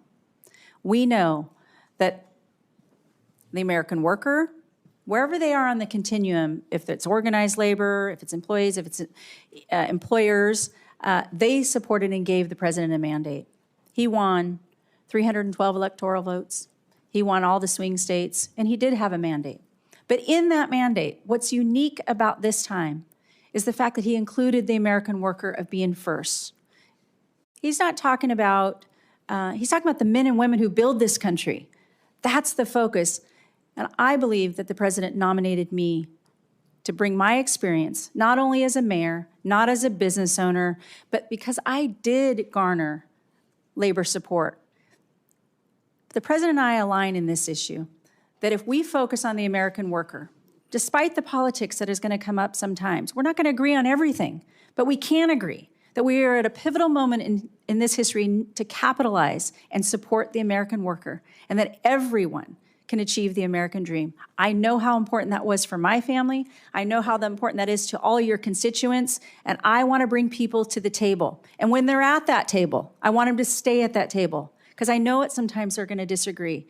But it is not to put the thumb on the scale. It is not to weigh in support on your side. It's to keep them at that table till they determine that they can solve the issues, just like you and Sean O'Brien. This is important to the president. It's important to me. He asked me to be an extension on his team, a formidable team, where we won't forget that. And I won't forget that. I'll work hard every day to be the leader that this country deserves at the Department of Labor to carry on that message for the president. One of President Trump's main focus was bringing jobs back through manufacturing. In fact, the American First agenda was all about protecting the American workers.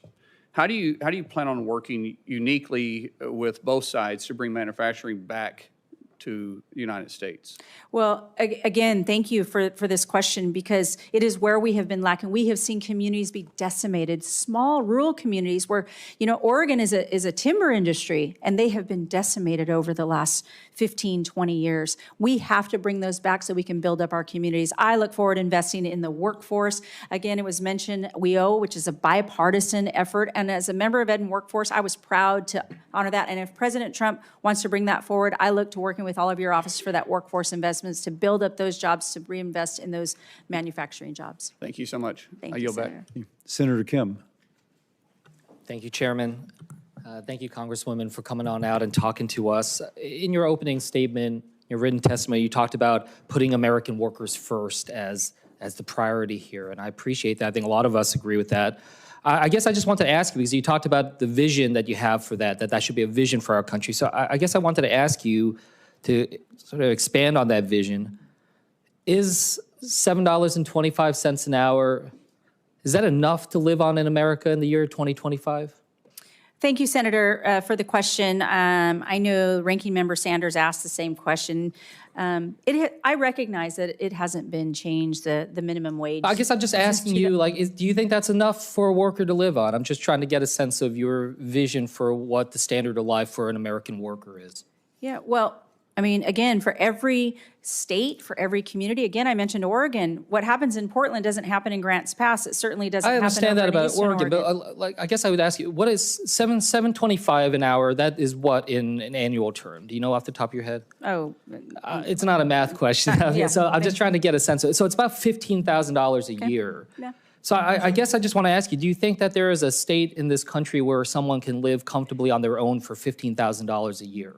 Well, I don't know if there is, but I would look and work with Congress. This is a congressional issue. I hope I can support you in telling the story of what's happening on the ground. But that's what I'm just trying to get a sense of from you is what your vision is, because I do want to try to engage and see if we can work on that together. So, for instance, biggest issue I keep hearing about is about affordability of housing and the challenges that people are facing when it comes to that.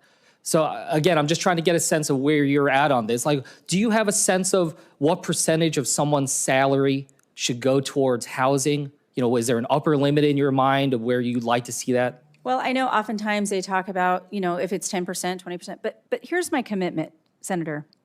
My commitment to you is to tell that story. I will come out and visit every state's and understand what's important to them and tell that story not only to the president, but also work with members of Congress. And if you all see fit, I will fully and fairly enforce the minimum wage laws that you all see fit and work together. I know, again, it needs to be a conversation between us here. I mean, it's not just on us. You're going to be somebody who's supposed to be fighting for the American worker. Is 50% of someone's salary too high in terms of what goes towards housing? Well, again, depending on what the salary is, people can determine that. I mean, if I had to take a guess, you're wanting me to say yes or no. It's hard to guess on what people want to spend on their housing, but I do want to help the American worker. I want them to make enough money. I want them to give them the opportunities, and I want to work with Congress on this issue because it is important. This is a sensitive issue. We hear about it all the time. You know that, and I know that. As I said, the top issue. And I'll say that, when it comes to the lowest median rents that we see in this country right now, it's around $850, $900 a month, which is at around $10,000 a month. Yeah. And these are in some of the states where, again, the minimum wage is $15,000 a year. So talking about 2/3 of their salaries. When it comes to paid leave, I mean, I know a colleague of mine was going to raise this. We were able to move forward on government employees. I wanted to just get a sense, do you believe that all American workers are entitled to paid leave? Again, we don't have a federal paid leave. Should we? Well, that again, I know as a Department I'm just trying to get a sense of your vision. I get it. You're not a lawmaker anymore, but I'm just trying to get a sense of what you're going to be fighting for. What's your vision for the American worker? Well, my vision for the American worker is to achieve the American dream. I understand that, but is a part of the American dream paid leave for all workers?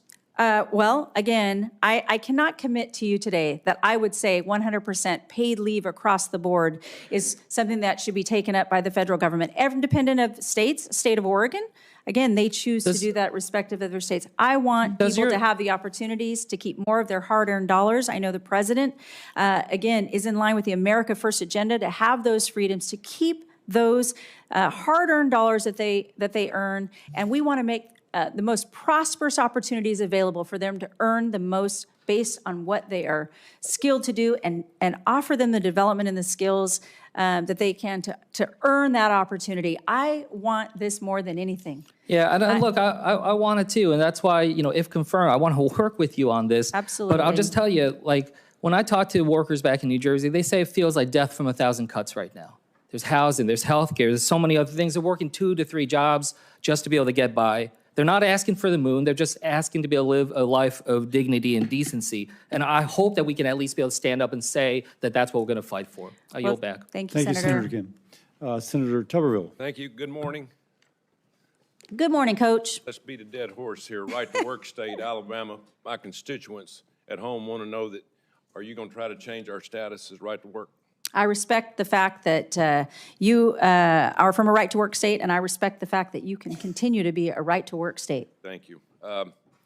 Back when we had the PRO Act, I offered an amendment that would require authorization from employees in order for any kind of dues, fees, or assessments to be used towards a political campaign by the union bosses.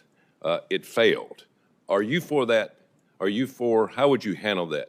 Dues going to from a union, paid in a political contribution from employees that are not asked, can we use your money? So you're saying they pay their dues, it's used for a political contribution without their knowledge? Right. Yeah, well, again, that's not something that I think they should be aware of where their dues are going. Yeah, okay. Just asking. Yeah. You voted for the PRO Act. I was just asking. I didn't, Senator, if I could correct the record, I did not vote for the PRO Act. I put my name on this. We did not have a vote on the PRO Act, so I just wanted to correct the record on that. All right. We had this conversation a couple of weeks ago. My constituents want to know, you worked in Planned Parenthood years and years ago. You pro-life or pro-choice? I am supportive of the president's agenda. I have a 100% pro-life voting record in Congress, and I will continue to support the America First agenda, which we know includes life. Good answer. All right. Talk to me about legal immigration. In my state, we have the most engineers in the country, in the state of Alabama, because of NASA and defense contractors and all those things. We're running short on a lot of engineers, high-tech people that are well-trained in our country. For some reason, we're running short because big tech is growing. Where do you stand on legal immigration? Your thoughts? Well, I'm supportive of legal immigration only. I mean, I don't see another way around it. But you're talking about, are you referring to the H-1 visa program? Anything to do with high tech, anything to do with engineers, that, you know, eventually we're going to have to allow more people to come, but not to tear down the structure of young men and women having a chance to make a better living because they spent 4 or 5 years at a university and have to pay their bills. No, I appreciate that so much that you brought this up. You know, certainly we never want to replace the American worker. We want to make sure that we're investing in the American worker and they have the skills needed for the high-tech industry, as we see moving forward through a lot of our respective states. On the visitor's visa, on the H-1B, there's been conversation about in the immediacy. I've heard that from many of the senators. It's about today. What happens today and tomorrow? I commit to you to working, again, with testing the market. That's the Department of Labor's remit. It's to test the market and seeing where we need the guest worker program. Once we've exhausted all other programs and making sure that we're out there, then work with the Department of Homeland and certainly the Department of State on if we have to administer more. But that's going to be certainly, Congress will determine it, and then I'll work with those interagencies as well. And I would love to work with your office on that specifically. Thank you. Thank you. I'm not going to put you under a gun on this question. You probably don't know a lot about it. A lot of people in this room know a lot about it. NIL, name, image, and likeness. Mm-hmm. It is a disaster. And we're going to have to do something in your tenure to help young men and women understand, the situation that we're in, because we're going to start losing Title IX. We got a young man that just signed an $8 million contract, and he's 20 years old. And it's out of control. So the next time you come, hopefully we can have a hearing on what we call name, image, and likeness. I'm all for kids making money, but it is workforce. It needs to be changed. It needs to be regulated to a point where, all men and women, young men and women can have a chance to make money. So just to bring that to light, but that will be under your purview in the very near future. Thank you, Mr. Chairman. Thank you, Senator. Thank you. And next would be Senator Blunt Rochester. Thank you, Mr. Chairman. And I also want to thank you, Congresswoman Chavez-Deremer, for the opportunity to meet with you ahead of the hearing. I really felt we had a robust conversation about the workforce and how we move forward as a country, and the fact that working people deserve respect, protection, and fair treatment. I want to start by just acknowledging, I know you are following the reports, the over 10,000 federal employees, civil servants who have been fired in recent weeks, including staff at the FAA, the NIH, HHS, the Department of Education, and more. And to me, beyond the harmful impacts that those individuals are feeling and their families are experiencing, it is having ramifications across the country. Everything from our plane safety to biomedical research to measles outbreaks that I just heard on the news earlier today, to the avian flu. All of this, while the cost of eggs are not going down, people are feeling the impact. I'm also concerned, I shared with you, I had the opportunity to serve in Delaware as Secretary of Labor, and so labor is so important to me, but also State Personnel Director. And just from a workforce planning perspective, a lot of this doesn't even make sense. To get rid of some employees that are protecting our national security, our nuclear safety, all of these things, and our health just doesn't make sense. And then there's going to be the ripple effects of where do these folks who are now unemployed get the resources they need to live and survive? How do they deal with the trauma? There will be ripple impacts. And what you said is you want to help the American worker. And I hope that you will consider these individuals as also American workers. My questions, I wanted to talk a little bit about what we discussed in terms of the future of work, which has been one of my top priorities in preparing folks for the jobs of today, but also the jobs of tomorrow. And in Delaware, we have a robust biotech ecosystem involving workforce-focused partners like the Delaware Bioscience Association and the National Institute for Innovation and Manufacturing Biopharmaceuticals at the University of Delaware, also known as NIMBLE.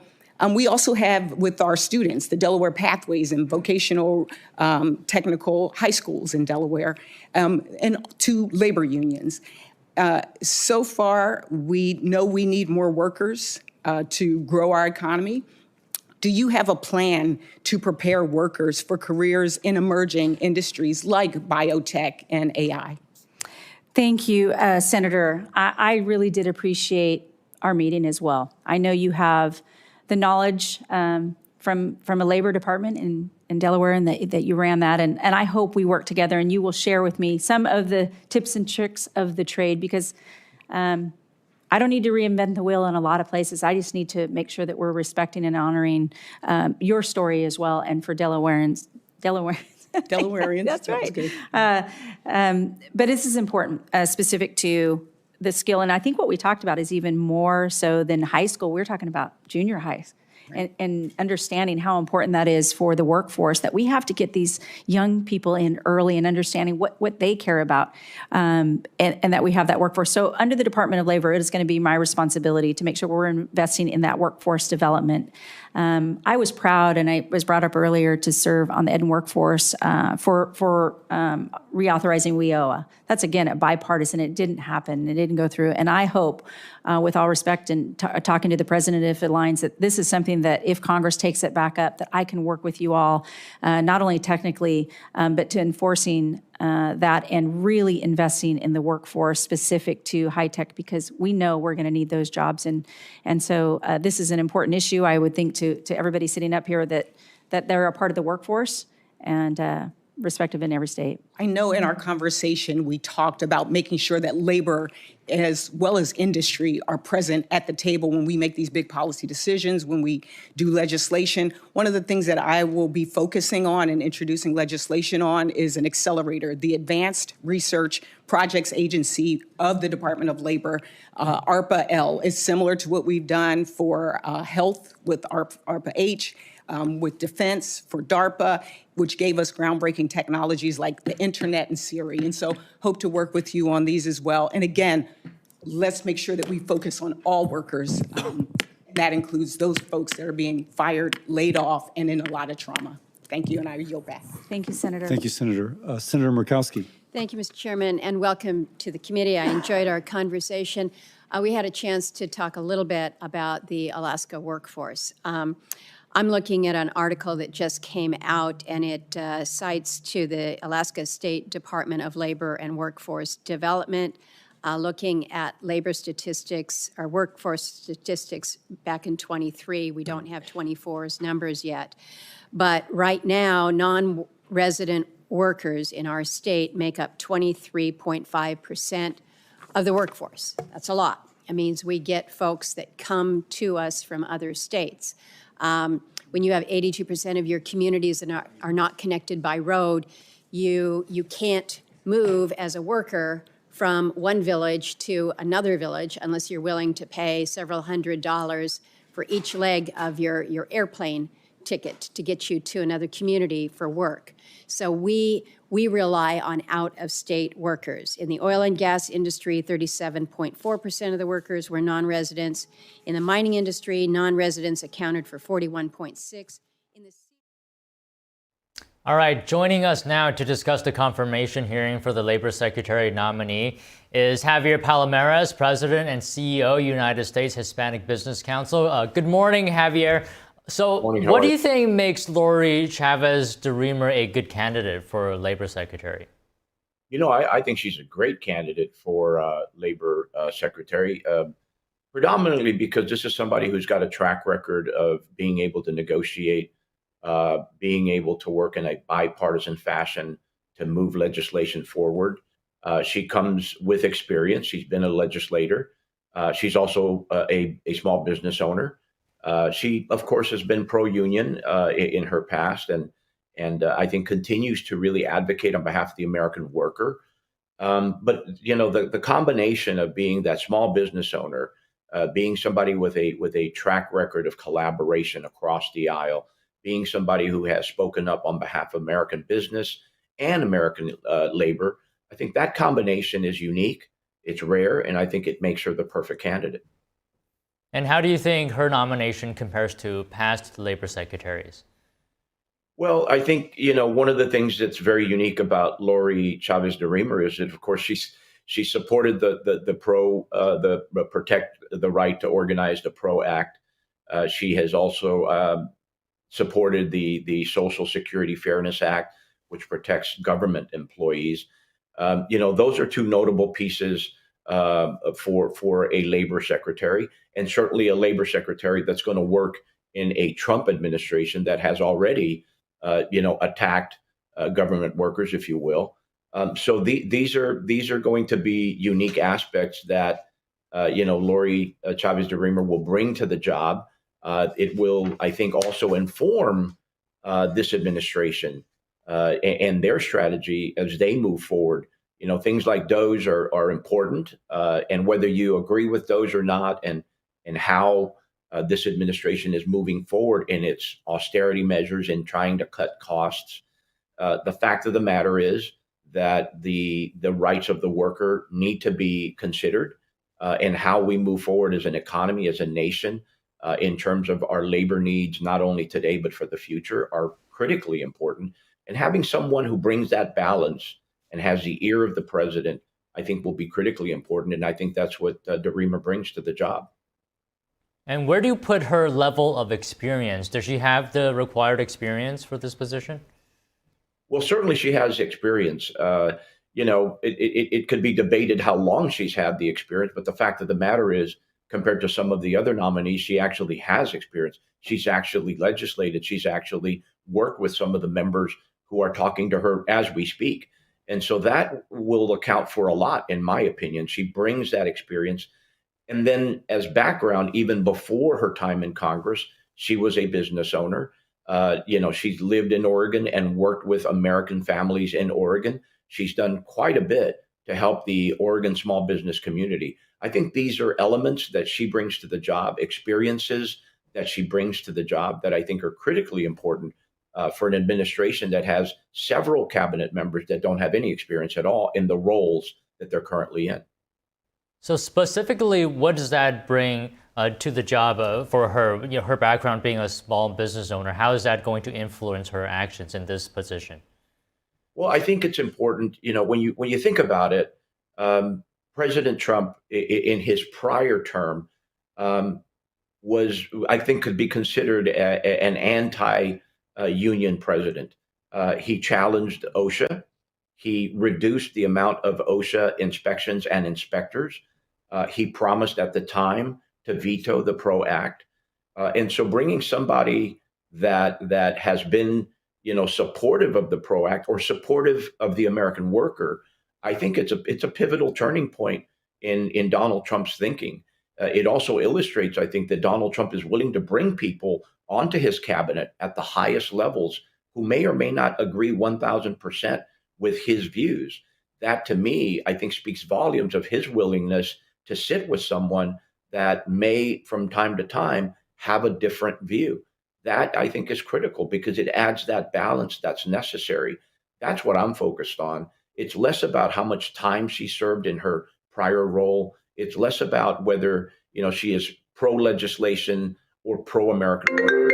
I think it's really more about what she can bring in terms of her negotiation capability, her willingness to listen to the other point, and ultimately, can she collaborate with both sides of the aisle to get things done on behalf of this administration and the American people? So with that being said, how do you foresee the relationship between her and labor unions? Well, I think the labor unions have spoken pretty loudly. They are supportive of her. American small business is supportive of her. American business in general is supportive of her. The real question for me is, her relationship and her ability to work and negotiate with Elon Musk. You gotta consider that Elon is in a cost-cutting rampage, if you will, and Elon also, as we speak, has filed suit against the National Labor Relations Board. So this is an individual that is very close to the president, that has committed himself to cost-cutting measures that some consider to be very drastic. If you consider that 50% of members of the union are actually government workers. So Elon is cutting the jobs of government workers. It's really the relationship and the collaboration that must exist between the next Secretary of Labor and Elon Musk that I'm watching. And I believe that Lori is the right kind of person for that kind of negotiation, who is willing to see both sides of the aisle, but is not afraid to speak up on behalf of the things that she believes in this case, the American worker. Okay, just one more quick question. What do you think is on her top of her list? What are some of the issues that she might prioritize?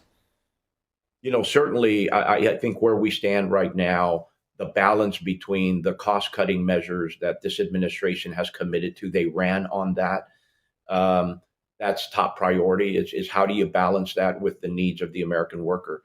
For those Democrats that are thinking of voting against her, they have to ask themselves, how are they going to then explain to their constituency that they voted against a pro-worker nominee? And for those Republicans that are thinking of voting against her, how are they then going to explain to Donald Trump that they voted against his America First priorities and his administration if they voted down his nominee? I think at the end of the day, Lori Chavez-Deremer will be the next Secretary of Labor. All right, Javier, thank you very much for coming on today. Always great to speak with you. Thanks for having me, Don.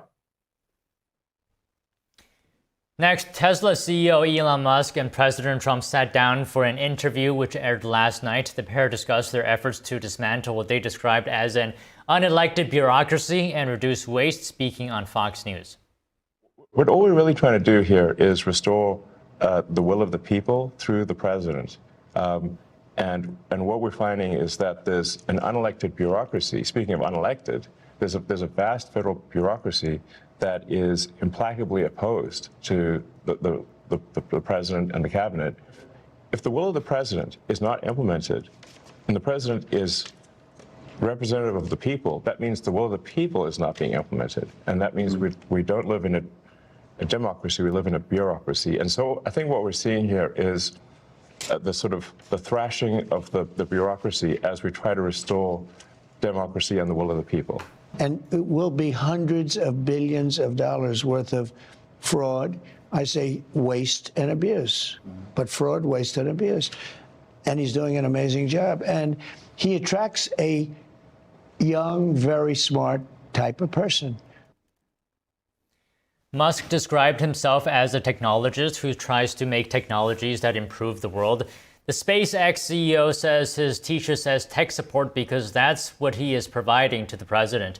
Musk is spearheading DOGE, which has taken the lead role in carrying out the president's plans for downsizing and overhauling the federal government. DOGE has swept through federal agencies, dismantling various programs deemed wasteful since Trump returned to office last month. President Trump also said yesterday that he has instructed the Justice Department to terminate all remaining Biden-era U.S. attorneys. He says the department has been politicized and that this is part of his effort to, quote, clean house. Last week, the White House sent termination notices to several U.S. attorneys, with several of them stepping down on Monday. President Trump is making his next move on tariffs. He said yesterday he would impose levies of about 25% on imported cars and similar duties on drugs and chips. He says his action on tariffs is already producing results. Here's more. I do want to say while I'm up here, I've been contacted by some of the biggest companies in the world.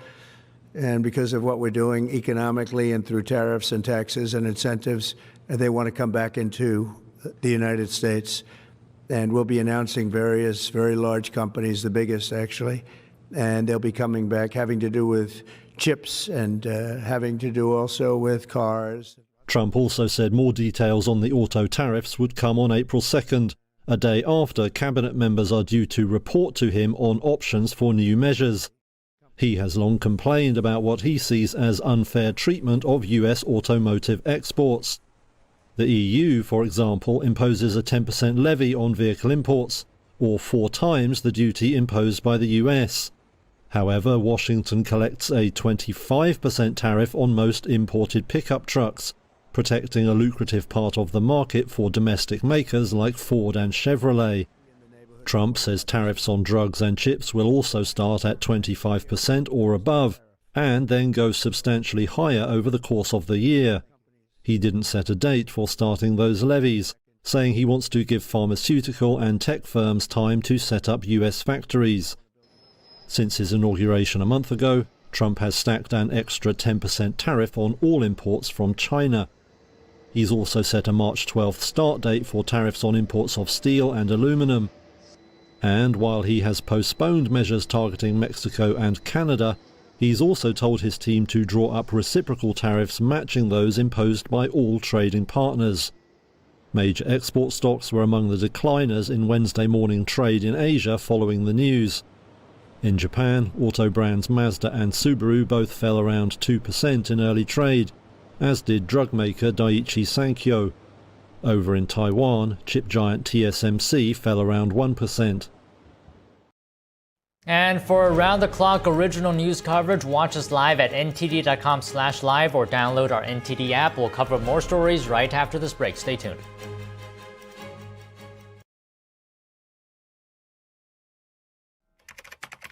What's happened to this world we're living in?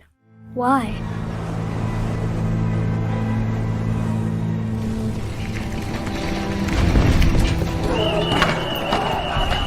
For the 4 years he has been on this earth, he has known nothing but war. Wherever I go, the things I see, I just want to turn away.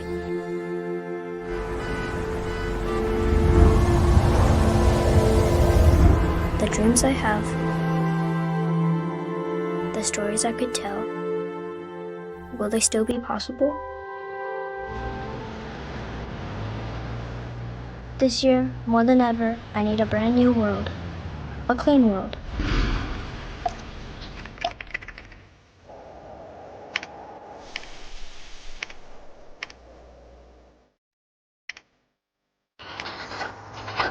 where I can improve myself and be inspired.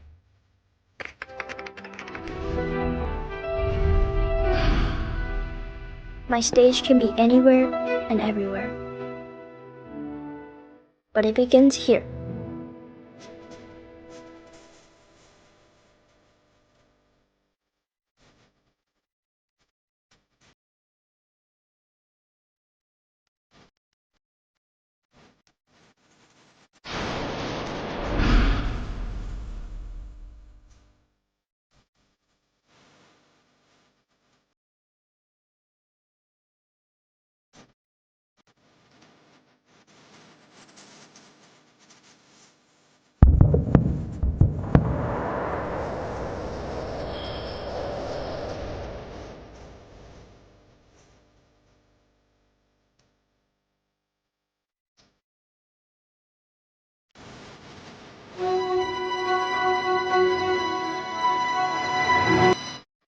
Ganjing World, a brighter way of life.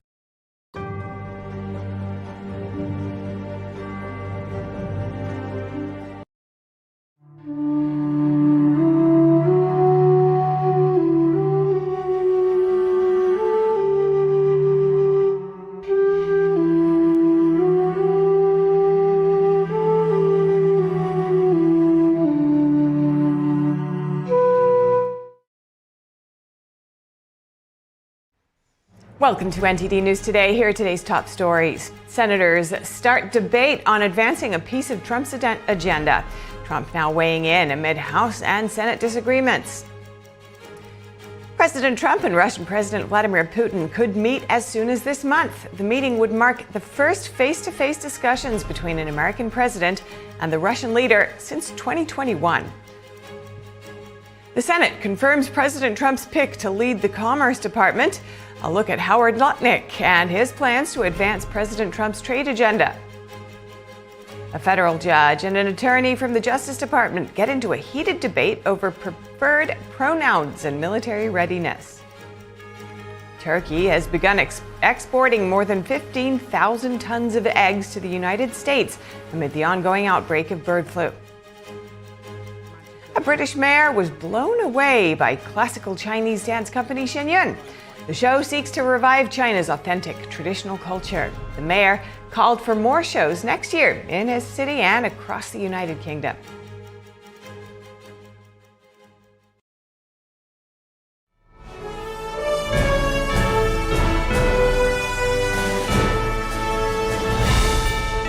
This is NTD News Today, live from our global headquarters in New York City. Today's Wednesday, February 19th. I'm Stephanie Cox. President Trump spoke with reporters at Mar-a-Lago yesterday while signing multiple new measures. He touched on a wide array of topics from IVF treatments to peace in Ukraine. NTD's Daniel Monahan has the key takeaways. President Trump signed a memorandum Tuesday ordering federal agencies to disclose information on wasteful spending. The move, described as enhancing government transparency, aims to highlight programs he says misuse taxpayer funds. $10 million for Mozambique voluntary medical male circumcisions. $9.7 million for UC Berkeley to develop a cohort of Cambodian youth with enterprise-driven skills. In other words, let's teach them something about enterprise. What about our people? Can't we teach them about enterprise? $22 million for inclusive and participatory political process in Moldova, and $21 million for voter turnout in India. Trump also signed an executive order to study how to expand access to in vitro fertilization and make it more affordable for everyday Americans. Fertilization, I've been saying that we're going to do what we have to do, and I think the women and families, husbands, are very appreciative of it. A White House fact sheet estimates the cost of IVF services at $12,000 to $25,000 per cycle, yet only a quarter of employers offer insurance coverage for the treatment. Trump also signed an executive order giving the White House's Office of Management and Budget oversight over independent federal agencies. The order allows the president to remove agency heads, citing the need for accountability and ensuring executive power remains under presidential control. Turning to the war in Ukraine, Trump says the war is senseless and has to end. I see pictures that you don't see, but I see pictures of fields that look just horrible. It looks like Gettysburg. If you see the old pictures of Gettysburg, it's soldiers lying all over the field, body parts all over the field. They're all dead. And this is going on a daily basis. It's a horrible thing. The president was asked whether he would support stationing European peacekeeping troops in Ukraine as part of a potential peace deal. If they want to do that, that's great. I'm all for it. I know France was willing to do that, and I thought that was a beautiful gesture. He also commented on a rumored Russian demand that Ukraine hold new elections as a condition for peace.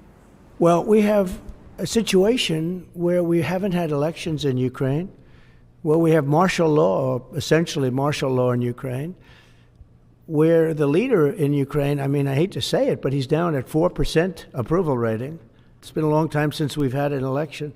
That's not a Russia thing. That's something coming from me and coming from many other countries also.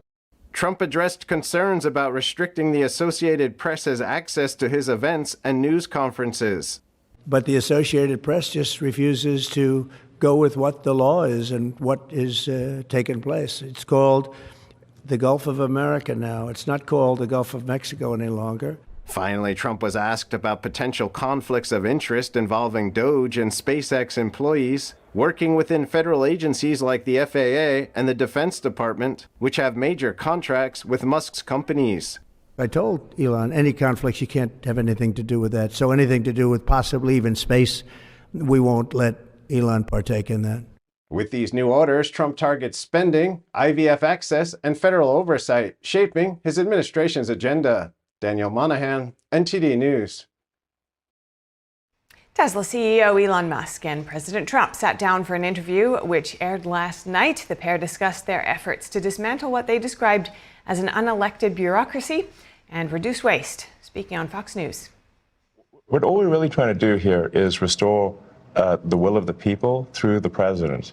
And what we're finding is that there's an unelected bureaucracy. Speaking of unelected, there's a vast federal bureaucracy that is implacably opposed to the president and the cabinet. If the will of the president is not implemented, and the president is representative of the people, that means the will of the people is not being implemented. And that means we don't live in a democracy, we live in a bureaucracy. And so I think what we're seeing here is the thrashing of the bureaucracy as we try to restore democracy and the will of the people. And it will be hundreds of billions of dollars worth of fraud. I say waste and abuse, but fraud, waste, and abuse. And he's doing an amazing job. And he attracts a young, very smart type of person. Musk described himself as a technologist who tries to make technologies that improve the world. The SpaceX CEO says his T-shirt says tech support because that is what he's providing to the president. Musk is spearheading DOGE, which has taken the lead role in carrying out the president's plans for downsizing and overhauling the federal government. DOGE has swept through federal agencies, dismantling various programs deemed wasteful since Trump returned to office last month.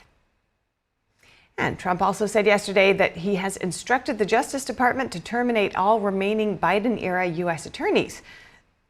He says the department has been politicized and that this is part of his efforts to, quote, clean house. Last week, the White House sent termination notices to several U.S. attorneys, with several of them stepping down on Monday. And President Trump is making his next move on tariffs. He said yesterday he would impose levies of about 25% on imported cars and similar duties on drugs and chips. He says his action on tariffs is already producing results. Check it out. I do want to say while I'm up here, I've been contacted by some of the biggest companies in the world. And because of what we're doing economically and through tariffs and taxes and incentives, they want to come back into the United States. And we'll be announcing various very large companies, the biggest actually, and they'll be coming back, having to do with chips and having to do also with cars. Trump also said more details on the auto tariffs would come on April 2nd, a day after cabinet members are due to report to him on options for new measures. He has long complained about what he sees as unfair treatment of US automotive exports. The EU, for example, imposes a 10% levy on vehicle imports, or 4 times the duty imposed by the US. However, Washington collects a 25% tariff on most imported pickup trucks, protecting a lucrative part of the market for domestic makers like Ford and Chevrolet. Trump says tariffs on drugs and chips will also start at 25% or above, and then go substantially higher over the course of the year. He didn't set a date for starting those levies, saying he wants to give pharmaceutical and tech firms time to set up US factories. Since his inauguration a month ago, Trump has stacked an extra 10% tariff on all imports from China.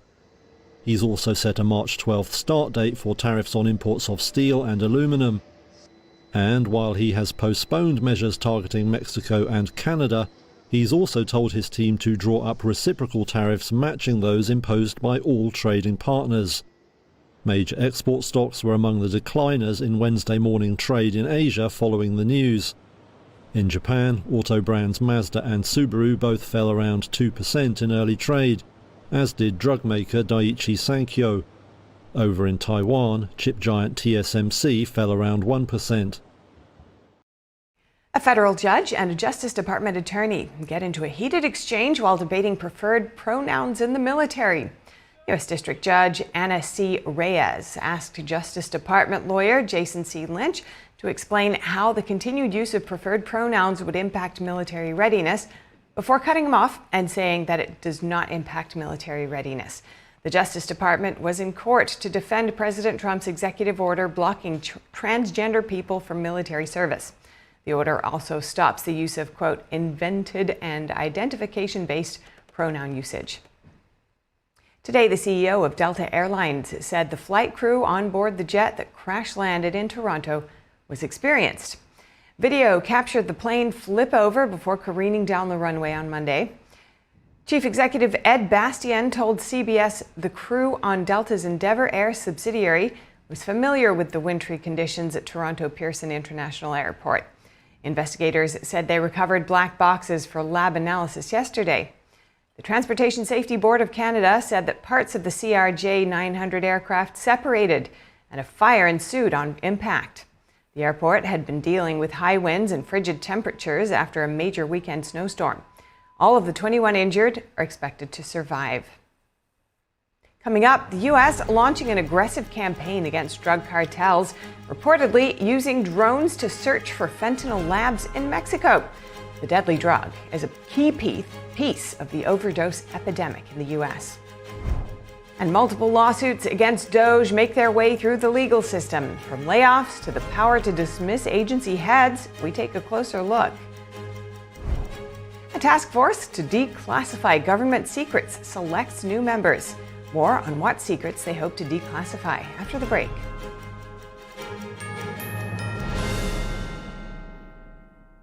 As we naturally age, many people are getting zero amount of this incredible and unique substance. That's when we start seeing an impact in our joints, skin, nails, and even our digestion. People ask me, Dr. X, what is the #1 supplement I should be taking? My answer is multi-collagen protein. People's reactions to me, people were like, what are you doing? What is going on? You look amazing. You have a glow about you. What makes Ancient Nutrition Multi-Collagen stand out from other brands? 10 types of collagen. It's grass-fed, pasture-raised with vitamin C and probiotics. It's proven to reduce joint discomfort rapidly, continuously, and persistently. It improves the appearance of crow's feet after 4 weeks and improves skin tone after 8 weeks. And it promotes hair thickness, growth, and a reduction in hair breakage. It has transformed everything from my hair. Like, my hair was starting to kind of just, come out, and I don't have that anymore. My skin feels amazing. Call the number on your screen and find out how to get a free bottle when you order, plus free shipping and our 30-day money-back guarantee. And as a bonus, we will include Dr. Josh Axe and Jordan Rubin's revolutionary book, Multi-Collagen Makeover, free with your order, plus free shipping and free returns. I have implicit trust in Dr. Axe because the plan worked. I'm living proof of it. This is the collagen protein that is backed by clinical studies. It's what my family uses, it's what I use, and I know you're gonna benefit in a big way as well. Love the results or get your money back. This special TV offer is not available in stores. Call the number on your screen or go online now.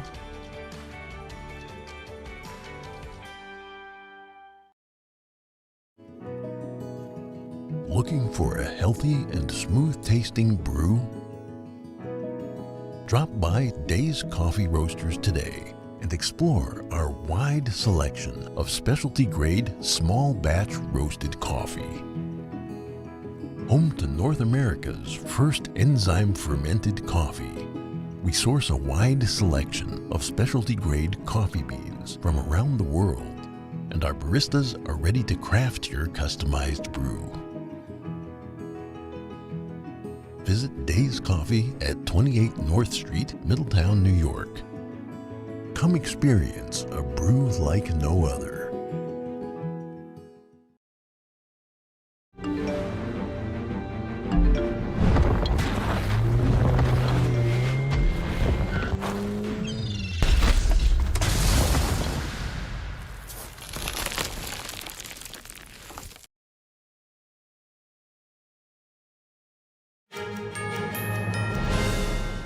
Welcome back. The Trump administration continuing to step up its assault on human and drug traffickers. Multiple media outlets now reporting that the CIA is expanding its covert program of secret drone flights searching for fentanyl labs in Mexico. Fentanyl overdose is the leading cause of death for Americans aged 18 to 45, and it's largely produced and trafficked into the U.S. via Mexican cartels with the help of precursor chemicals from China. To discuss, we're joined by Kervin Aucoin, a former lead intelligence, surveillance, and reconnaissance coordinator for the U.S. Army, and now the host of the This Week Explained podcast. Good to have you with us, Kervin. This covert program started during the Biden administration. Do these reports of intensifying the program signal a significant shift in your mind? First of all, thank you for having me on this afternoon. Good afternoon to everybody. I do believe this is a bit of a shift. It is what we're seeing here is President Donald Trump doing what he was elected to do, and that was to stop the fentanyl crisis, to stop cross-border movements, and to prevent the cartels from continuing to bring drugs into this country. And that's what these assets are doing. And so when you hear intelligence, surveillance, and reconnaissance, this is what we're talking about. The MQ-9 Reaper is one of those assets, and this is exactly what it was built to do. It's built to find the enemy, discover where they're at, and then send a team or do other things in order to stop either the production of the fentanyl or to destroy the area that it's being built. And what are the risks, and you've laid out some of the potential benefits of such a covert operation. Just spell it out for us. Yeah, I mean, the risk is minimal. I think the biggest risk is a diplomatic risk, meaning if Mexican officials did not know that this was going on, and I believe, as far as what I know, that they did know that this was happening. But if they didn't, that would be a risk to the U.S. and through diplomatic relations. But it's a win-win. So you're not putting troops on the ground in Mexico to stop the cartels. What you're doing is identifying the areas, and then you can tell that to Mexican officials, and they can go in and disrupt the cartels. Mexico, as you've pointed to, is in a way grappling with a new playbook now that Trump's in office. How do you expect the revelation of this covert program and its intensification to impact U.S.-Mexico relations? Yeah, look, they are fractured because of President Donald Trump being President Donald Trump, and he doesn't mince his words. He says exactly what he believes to be true, and he puts that out there. That's a shock to the global community. You know, they dealt with it from 2016 to 2020. But from what I'm seeing, though, nobody learned their lesson. Trump is going to say exactly what he feels is the truth, and he's going to put that out there in a public forum. So Mexico is scrambling in this. There could be some fracturing in those relations, but at this point, right now, what we're seeing is Mexico is getting this information, this intelligence from the U.S., and they're cracking down on the cartels. Following Trump's January 20th executive order calling for a crackdown on major cartels, the State Department has made moves towards designating some as foreign terrorist organizations.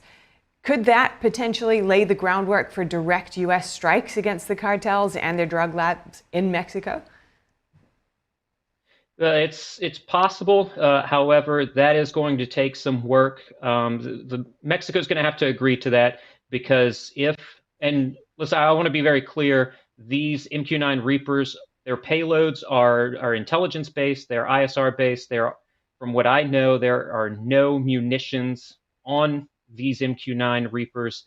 But if one were to be used, Mexico would have to agree to that, because if they did not and a munition landed in sovereign Mexican territory, we've got a war on our hands, and nobody's wanting that. Nobody wants to do that. So we've got to be very careful about the type of payloads that are put on these aircraft. And as I mentioned earlier, many of the precursor chemicals that cartels use to make fentanyl come from China. Now, given the unique United States-U.S.-China relations, do you anticipate any new moves to crack down on China's role in all of this? And if so, what would that be? Absolutely. Secretary of State Marco Rubio has pointed at China as being the #1 adversary to the United States, and the fentanyl crisis is a part of what they do as an adversary. So they have utilized their networks to move what you said, these chemicals to create fentanyl into Mexico. Those would then get shifted and moved across the border into the United States. And it is to disrupt the U.S. economy and honestly, the U.S. people, so that China can do what they want to do, which has always been what Xi Jinping has said, and that is to reunify Taiwan. Very, very good of Marco Rubio to understand that, and I do think there's going to be a lot more pressure on the Chinese Communist Party. And homing in now on the Sinaloa cartel, Mexico says it has arrested one of that cartel's leaders, and he's actually facing extradition to the U.S. That's Humberto Rivera, and he is, of course, implicated in some of the fentanyl trafficking that has gone on, as well as human trafficking. How much of a blow is that potentially to the cartel's operations? It is a blow, but it's very interesting that the Trump administration wants to label the cartels as a terrorist group, because in a lot of ways, it's very similar in how the leadership structure works. So if you take out one leader, either one or two more can come up through that. And so, yeah, to designate him as a terrorist organization, I think is the proper thing to do, because they run a little bit like a terrorist organization. But you can't just take the leader, remove him from that organization, and then say, this is over, we've won. No, two more will pop up, even more will pop up. And instead of the cartels fighting each other, as they've been doing for a while, now they're going to be looking to, fight against the United States and also Mexican officials. Watching this all very closely as it rapidly develops. Thank you so much, Kervin Aucoin, former lead intelligence, surveillance, and reconnaissance coordinator for the U.S. Army. Good to speak with you. It's so good to be on. Thank you so much. President Trump's pick to lead the Department of Commerce was confirmed by the Senate in a 51-45 vote. Howard Lutnick has championed Trump's trade agenda, saying the United States needs to demand fairness in global trade. Here's that story. The Senate on Tuesday voted to confirm Howard Lutnick as Secretary of Commerce. Lutnick will oversee roughly 47,000 employees of the Department of Commerce. The department is in charge of everything from export controls to weather forecasting and fisheries. It also directly oversees the more than $50 billion Chips and Signs program and a $40 billion program to expand high-speed broadband to areas with poor service. Lutnick is the CEO of Cantor Fitzgerald, a firm on Wall Street. Before the vote, Senate Majority Leader John Thune said Lutnick was an outcome-driven leader, praising his business acumen. Mr. Lutnick is a successful businessman who has spent 4 decades building up Cantor Fitzgerald, the firm that hired him after college. He's an inventor whose name appears on over 800 patents and patent applications around the world. And he's someone who's not only passionate about business, but who cares deeply about people. Lutnick previously expressed support for President Trump's trade agenda, advocating for tariffs across the board. Some Democrats took issue with that, arguing Lutnick is not the man for the job. In my conversations with Mr. Lutnick and before his Commerce Committee hearing, he made it very clear that he intends to be very enthusiastic about the president's plans for tariffs. When he talked about tariffs, I don't know that he knew how much the U.S. economy was going to start paying the price. Meanwhile, Robert F. Kennedy Jr. gave his first address as Secretary of Health and Human Services Tuesday. He told staff he wasn't there to impose his beliefs, but to work together with them to create an era of radical transparency. I want the agencies under HHS to earn that level of global trust. And what is the path to public trust? The path to trust is always through transparency. Transparency is the foundation of science, and it is the foundation of democracy. HHS is in charge of 13 agencies, including the Centers for Disease Control and Prevention and the Food and Drug Administration. Kennedy says the influence of big corporations on these agencies needs to be challenged. And I understand that it is a system and not the people in it that is the main problem. This is how the agencies under the HHS umbrella will recover their reputations as unimpeachable sources of scientific information to guide policymaking, medical professionals, the public, and the whole world. Also on Tuesday, the Senate voted to advance the nomination of Kash Patel as the director of FBI. Senators voted along party lines on one of Trump's most controversial nominees. The final confirmation vote is set for later this week. Democrats have called Patel unfit to lead the FBI. He has neither the experience, the judgment, nor the temperament to lead the FBI. My Senate Republican colleagues, sadly, are willfully ignoring myriad red flags about Mr. Patel, especially his recurring instinct to threaten retribution against his political enemies and President Trump's perceived enemies. Patel is a former intelligence director who served in the Defense Department during Trump's first term. He has called for a radical reshaping of the FBI. Some Republicans are touting him as a reformer. Mr. Patel's the right man at the right time. His career has been a study in fighting for unpopular but righteous causes, exposing corruption. Some other Republicans, including Senators Lisa Murkowski of Alaska and Susan Collins of Maine, have not said whether they will vote to confirm Patel's nomination later this week. For now, it looks like there's a tight race in store. And now for an update regarding multiple DOGE lawsuits. The Trump administration is asking the Supreme Court to approve the firing of Hampton Dellinger, head of the Office of Special Counsel. Dellinger, Biden appointee, argues he can only be removed for cause. A federal judge blocked his termination, and an appeals court upheld the ruling. The government says the president has full authority to dismiss agency heads. Meanwhile, a federal judge is weighing whether to block mass federal layoffs and buyouts under the Trump administration. Unions argue the cuts override Congress's authority and violate layoff regulations, while government attorneys say the unions haven't proven immediate irreparable harm. In another case, a federal judge ordered President Trump to reinstate Kathy Harris as chair of the Merit Systems Protection Board, ruling her removal was likely unlawful. The judge granted temporary relief with a hearing set for March 3rd. Additionally, a judge has temporarily halted the firings of 11 CIA officers placed on leave over their involvement in the agency's DEI programs. The federal government has begun major layoffs following President Trump's directive to reduce the workforce. About 400 Department of Homeland Security employees have been fired, including over 200 at FEMA and 130 at the Cybersecurity and Infrastructure Security Agency. The administration cites cost-cutting and eliminating waste, estimating $50 million in savings. Other agencies, including the FDIC and FAA, have also cut staff, with lawmakers voicing concerns over potential impacts. The White House says that critical functions will remain unaffected. Additionally, 75,000 workers accepted buyouts as the administration moves forward with its downsizing efforts.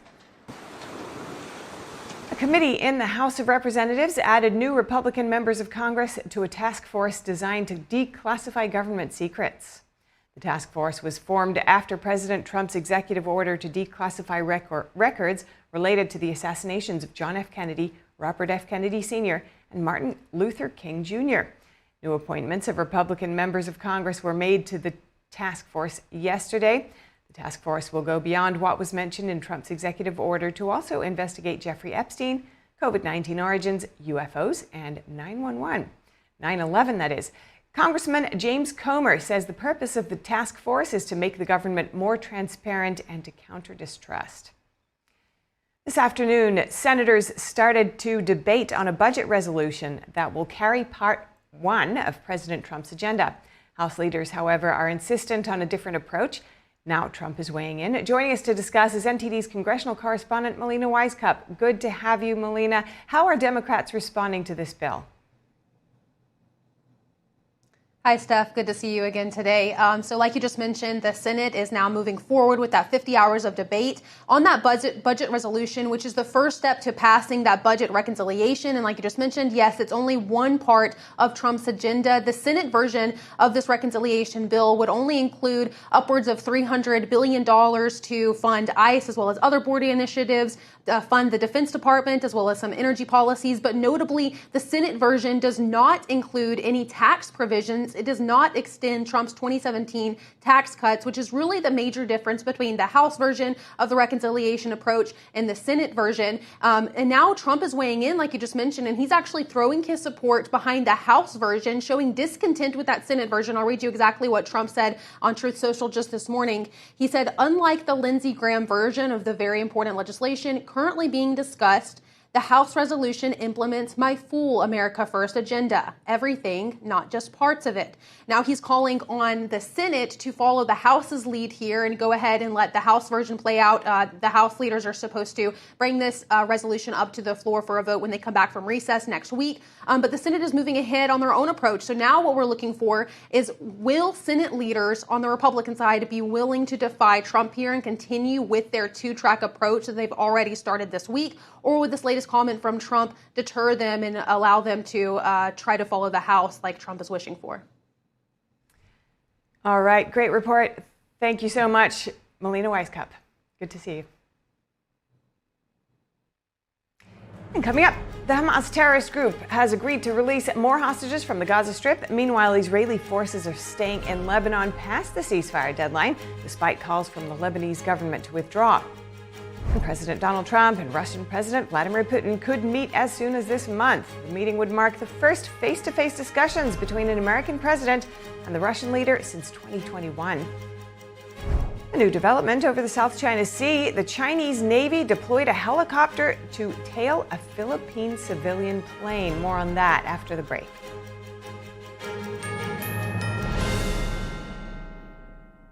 Hi friends, Richard Karn here. Now I'm known as the guy who can fix just about anything, but the technology in most appliances requires very special training to fix. My point is, even I know when I've met my match, and that's why my family has Choice Home Warranty. So we won't get stuck with high-priced repairs. Choice Home Warranty covers over 25 major home systems and appliances. That's your AC, heating, plumbing, kitchen and laundry appliances, and so much more. Imagine for less than a cup of coffee a day, Choice Home Warranty can help protect you from expensive major system and appliance breakdowns that your homeowner's insurance doesn't cover.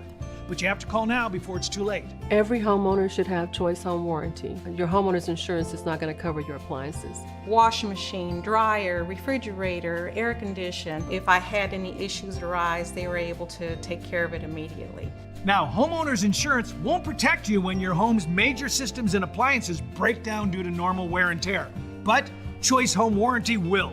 They can help cover repairs and replacements. Choice Home Warranty is the best warranty we've ever used. It would save you so much money in the long run. Hey, I'm not the only one raving about Choice Home Warranty. They were named a Best Home Warranty Company and Best Claim Service by U.S. News 360 Reviews. Call Choice Home Warranty now and get access to a nationwide network of over 15,000 technicians and the latest appointment setting technology so you'll know when they're on their way. If I have an issue with an appliance or something around the house, I just call up Choice Home Warranty and I don't have to worry about that. So, Do what this old DIYer did and call Choice Home Warranty now before something breaks down. Tell them I sent you and get your first month free. Call Choice Home Warranty before it's too late and get protection for your heating, AC, plumbing, kitchen, and laundry appliances, and more. Call for your free quote today. Call in the next 5 minutes and get your first month free. 800-360-6782. 800-360-6782. The bladder control aisle. You won't shop here again. Your private business is your own. The constant struggle is over. Now there's a better way. It's HDIS. We home deliver bladder control products. We understand how you feel. For over 25 years, we've home delivered to many of the 20 million Americans who deal with incontinence. We offer all brands. We pay shipping and use plain, unmarked boxes. If we can help you or someone you care for, call for your free product sample pack and $45 in money-saving coupons. Our counselors will help you choose the right product. And unlike stores, we're always in stock. You'll get what you need. Satisfaction guaranteed. HDIS, the better way. For your free sample pack with your free catalog, $45 in money-saving coupons, and free product samples, call 1-800-701-6159. That's 1-800-701-6159.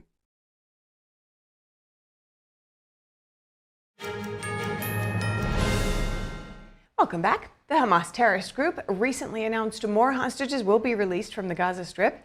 Here to talk more about this with us is NTD national security correspondent and former counterintelligence agent, Jason Perry. Jason, good to have you with us. Is there anything that stands out about this upcoming hostage release? Well, thanks for having me.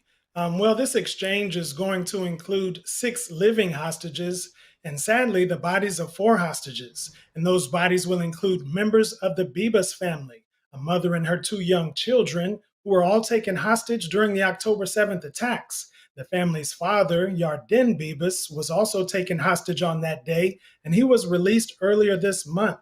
So maybe this will help bring some closure to their family members who've been waiting for over 500 days for their release. The 6 living hostages are said to be released on Saturday. All males, by the way, and 2 of them have been held captive in the Gaza Strip for about 10 years now. So I'm sure their families will be happy to finally have their loved ones back home. Certainly. Well, even after these hostages are released, there will still be over 60 hostages who remain in the Gaza Strip. Is there any hope for their release? Well, many people have been looking forward to phase 2 of the ceasefire, which is supposed to include the release of all remaining hostages. However, the talks for phase 2 have not started yet. Israel's foreign minister, Gideon Sa'ar, said the talks will begin this week, though, and these negotiations could be a little more complicated because on the other side of that deal, to release all the remaining hostages, Israel will need to fully withdraw from the Gaza Strip and agree to a permanent end to the war with Hamas. And if that happens, it would most likely leave Hamas in power, which is against Israel's war objectives of defeating Hamas and making sure the Gaza Strip no longer poses a threat to Israel. So there are very tough negotiations ahead for both parties, and many of them are hoping for the best. Well, speaking of ceasefires, Israel's ceasefire with Hezbollah in Lebanon does not appear to be going as planned, and Israeli forces are staying in parts of Lebanon past the deadline. What's going on there? Well, Israeli troops have withdrawn from villages on the border in southern Lebanon, and the Lebanese military has moved into those areas. And some Lebanese residents have been moving back to their neighborhoods as well in that area. However, Israel has decided to stay temporarily in 5 strategic locations that overlook southern Lebanon. And they say it's necessary for Israel's security, as Hezbollah activists have been seen south of the Litani River. And this has raised concerns with the Lebanese government. They recently said that they have the right to use any means to ensure Israel leaves their territory. All right. Thank you so much, Jason, for this report. Thanks, Steph. And President Trump's special envoy is in Ukraine. Keith Kellogg is set to have further discussions with President Zelenskyy after speaking with him at the Munich Security Conference earlier this week. We had a chance to see President Zelenskyy and his team down in Munich. So I think this is going to be a continuation. We understand the need for security guarantees. Just ensure that we get this one right. You know, this war has been going on now for 3 years. I truly believe would not have started if he was still president. I also told this to Donald Trump. If you can force Putin to end the war, of course, but always keep in mind that Putin can deceive you. Ukraine said today a Russian drone attack in Odessa injured 4 people. Officials described the attack as massive and said 500 buildings, including schools and kindergartens, were affected. Officials said the strikes caused widespread power outages, with 250,000 of Odessa's residents losing heating. Odessa has frequently been hit over the last 3 years of war. Russia denies deliberately targeting civilians. Thousands have been killed since Russia launched its invasion. And Ukraine says President Trump is, quote, living in a Russian disinformation space. Last night, Trump said that the U.S. accounts for 90% of all Ukraine aid, and that President Volodymyr Zelensky's approval rating stands at only 4%. Here's how Zelenskyy responded today. Since we are talking about 4%, we have seen this disinformation. We understand that it is coming from Russia. These numbers are being discussed between America and Russia. The story that 90% of all aid comes from the United States. Well, the truth is slightly different, although of course we are grateful for the assistance. And that is why I would like Trump's team to be more truthful. This comes as America's special envoy for Ukraine and Russia landed in Kyiv today. Special envoy Keith Kellogg says part of his mission is to sit and listen to learn about the situation in Ukraine. Zelenskyy says he wants Kellogg to walk through destroyed parts of Kyiv and even go to the front lines. The Ukrainian president suggests that after seeing the destruction, the U.S. might stop believing information coming out of Russia. And President Trump and Russian President Putin could meet soon. Trump said yesterday that he would probably speak with Putin face-to-face sometime this month. The Kremlin suggested a meeting was possible but didn't confirm. Trump has dismissed Ukraine's concern about being left out of U.S.-Russian talks in Saudi Arabia. The president has also suggested Kyiv could have reached a deal with Moscow earlier. A Kremlin spokesman said that the meeting in Riyadh was focused mostly on bilateral relations. He added that the discussions were a step towards reaching a settlement on the war in Ukraine. Former President Joe Biden held a summit in Geneva in June 2021. That was the last time a U.S. president met with the Russian leader before Moscow invaded Ukraine in February 2022. Secretary of State Marco Rubio will skip a meeting of G20 foreign ministers in South Africa. Instead, he's concluding his Middle East trip and is traveling back to the U.S. today. Rubio's decision comes after he criticized South Africa's policies as anti-American. Earlier this month, President Trump stopped aid to South Africa over a land law he says discriminates against the country's white minority. Rubio also announced he won't attend the main G20 summit in November. He says that's because South Africa is using its G20 presidency to promote diversity, equity, and inclusion, or DEI. Rubio made clear that his job is to advance America's national interests. So instead of flying from the Middle East to South Africa today, Rubio is flying back to the U.S. That's after visiting the United Arab Emirates earlier today. The Emirates president told Rubio that he rejects a proposal by the U.S. to take over the Gaza Strip. Trump previously suggested Palestinians could be resettled. Most Arab nations don't approve of the idea. And the U.S. ambassador to the Philippines is condemning the Chinese Navy for what she calls dangerous maneuvers. Ambassador Carlson made the statement on social media last night. Yesterday, the Chinese Navy deployed a chopper to tail a Philippine civilian plane over the disputed South China Sea. The Philippine government said the military helicopter came within less than 10 feet. The Philippines called out Beijing for posing a serious risk to the safety of the pilots and passengers. Officials say the plane was conducting a routine mission above the Scarborough Shoal, which Manila calls part of its exclusive economic zone. China disputes that account and accused the country of intruding on its airspace. China claims the shoal and almost the entire South China Sea as its own territory. A 2016 international arbitration ruled China's claim invalid. The U.S. also does not acknowledge China's stance over the waters. Turkey has begun exporting more than 15,000 tons of eggs to the United States amid the ongoing outbreak of bird flu. The virus, which infects chickens and other livestock, has disrupted supply. An outbreak in poultry that began in 2022 has wiped out 160 million chickens, turkeys, and other birds. The virus has infected nearly 70 people since April, primarily farm workers exposed to infected poultry or cattle. One case has been fatal. Faced with supply constraints, American companies have sought alternative import markets like Turkey.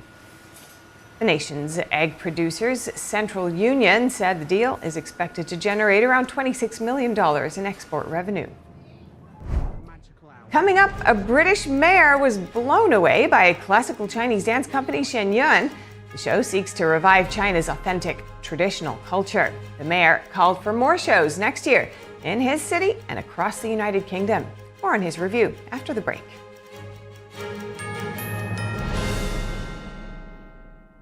What if you could whiten your teeth by simply brushing your teeth? Now you can with Smile Actives, the teeth whitening breakthrough that safely gets your teeth white and keeps them white every day, just by brushing your teeth. I never thought that whitening my teeth could be so easy. I just put the gel on the brush, the toothpaste on it, brush, and I can see my white teeth. Simply add Smile Actives to any toothpaste and our patented PolyClean technology activates into a powerful microfoam that penetrates into the enamel surface to safely lift and remove stains. You need a simple way to whiten your teeth. Without strips, without trays, without going to the dentist. And it was about time that a product was developed that you would be able to do that with just brushing. And now Smile Actives is even better with new Pro Whitening Gel with 33% greater whitening power, clinically shown to whiten teeth faster, up to 8 shades. 100% of users saw whiter teeth. On food stains, coffee and wine stains, even on veneers, crowns, and dentures. I eat the blueberries, I drink the coffee, and I know that Smile Actives will keep my teeth white every day. If you could use something so easy like Smile Actives to take yellow teeth to white teeth, why wouldn't you? Why spend hundreds of dollars for whitening treatments at the dentist when now you can whiten your teeth with new Smile Actives Pro Whitening Gel every time you brush your teeth? Call or go to smileactives.com and for a limited time get new Pro Whitening Gel for just $24.95. Order in the next 5 minutes and buy one get one absolutely free for just $24.95. That's 2 for 1 and save 58%. We'll even include free shipping. Get your teeth whiter guaranteed or return it within 60 days for your money back. I smile every day now. The difference is literally night and day. So now I'm always smiling, always choosing, because now my teeth are much whiter. This offer is not available in stores, so call or click now before the special buy one get one free offer goes away. Just like all of you, I had problems sleeping. I had tried every pillow out there and nothing worked. I'd flip-flop all night, use my arm for support, and fall asleep, or I'd wake up with a sore neck or maybe a headache. Well, quality sleep comes from keeping your neck straight at night. You have to fill in that space between your head and your bed. That's why I invented MyPillow. MyPillow's patented fill adjusts to your exact individual needs, and it doesn't matter if you sleep on your back, stomach, side, or any combination of all three. When I got MyPillow, I'm asleep almost immediately. I stay asleep at night and I wake up more well-rested in the morning. So go to MyPillow.com or call the number on your screen. Use your promo code to get Classic King MyPillows for only $19.98. Queen size just $18.98. Standard Classic MyPillows only $14.98. That's right, only $14.98. Plus all orders $75 or more ship absolutely free.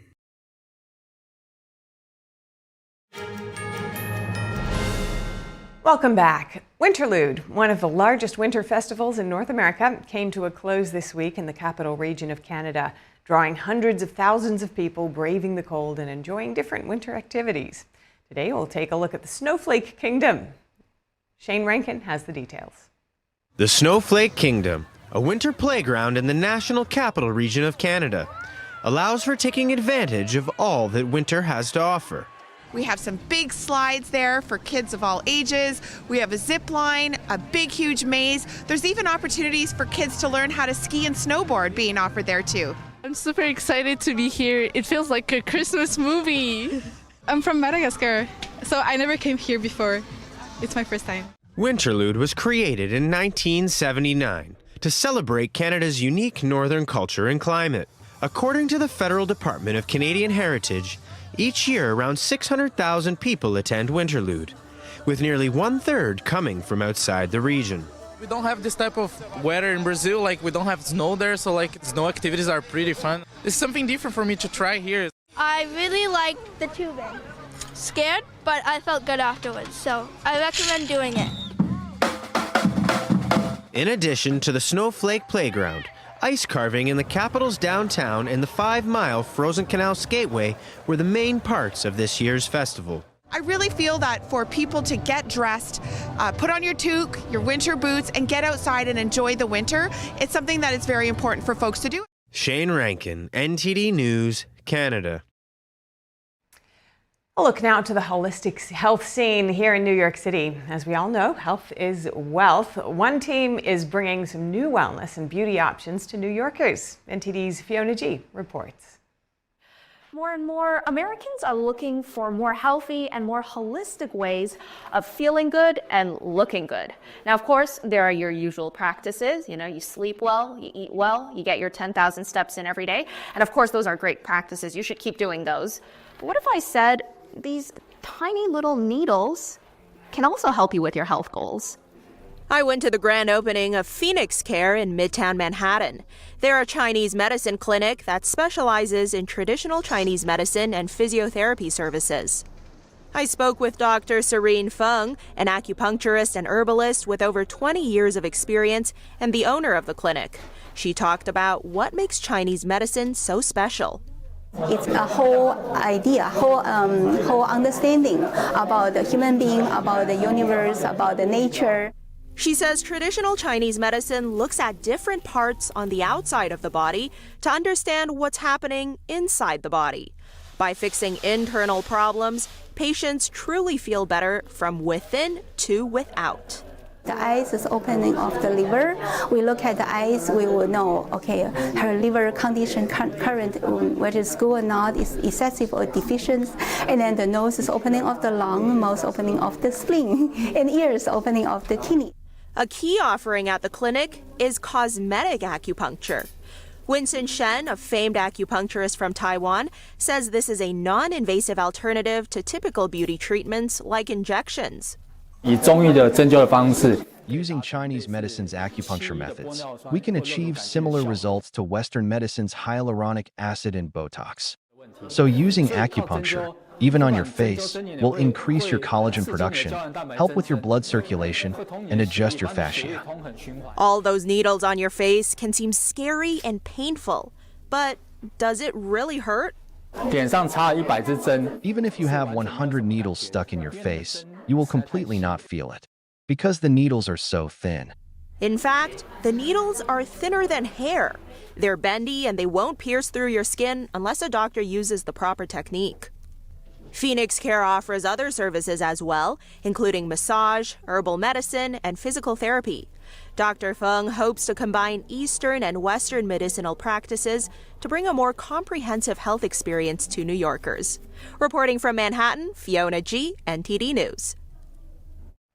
Turning now to Britain, the mayor of Northampton and his wife say they were blown away by Shenyun Performing Arts, with the mayor calling for more shows across the country. Shenyun seeks to revive China's authentic traditional culture through the expressive medium of classical Chinese dance, with NTD as an official media sponsor. Here's what they had to say. New York-based company Shenyun Performing Arts performed at the Royal and Derngate Theatre in Northampton on February 17th. Among the attendees were the mayor and mayoress, who were deeply struck by the show. I've been absolutely blown away for it. It's been a mesmerising, magical hour. Some things really struck really home to me tonight, but I've been absolutely blown away by this. It moved me, yeah. I had a smile on my face the whole time of watching it. It's so colourful, and the music, and to think that it's actually a full orchestra down there making that music, it's beautiful. Loved it, yeah. Shenyun's mission is to revive China's 5,000 years of authentic traditional culture by portraying stories from ancient legends to modern-day dramas. The stories were lovely. Particularly, I enjoyed the monkey story because I think that's something that in the UK we are used to that story. But each story is beautiful, yeah. The dance was amazing. I mean, I remember watching Monkey on TV when I was probably in the 1970s, but to see it, and obviously about is it Pigsy as well, you know, I remember that struck home to me, but to see it performed, the visuals have been amazing as well, you know, sort of going over the stage and suddenly see it on the big screen as well, that has blown me away. I mean, magical effects. Shenyun also depicts modern tales of courage in the face of persecution.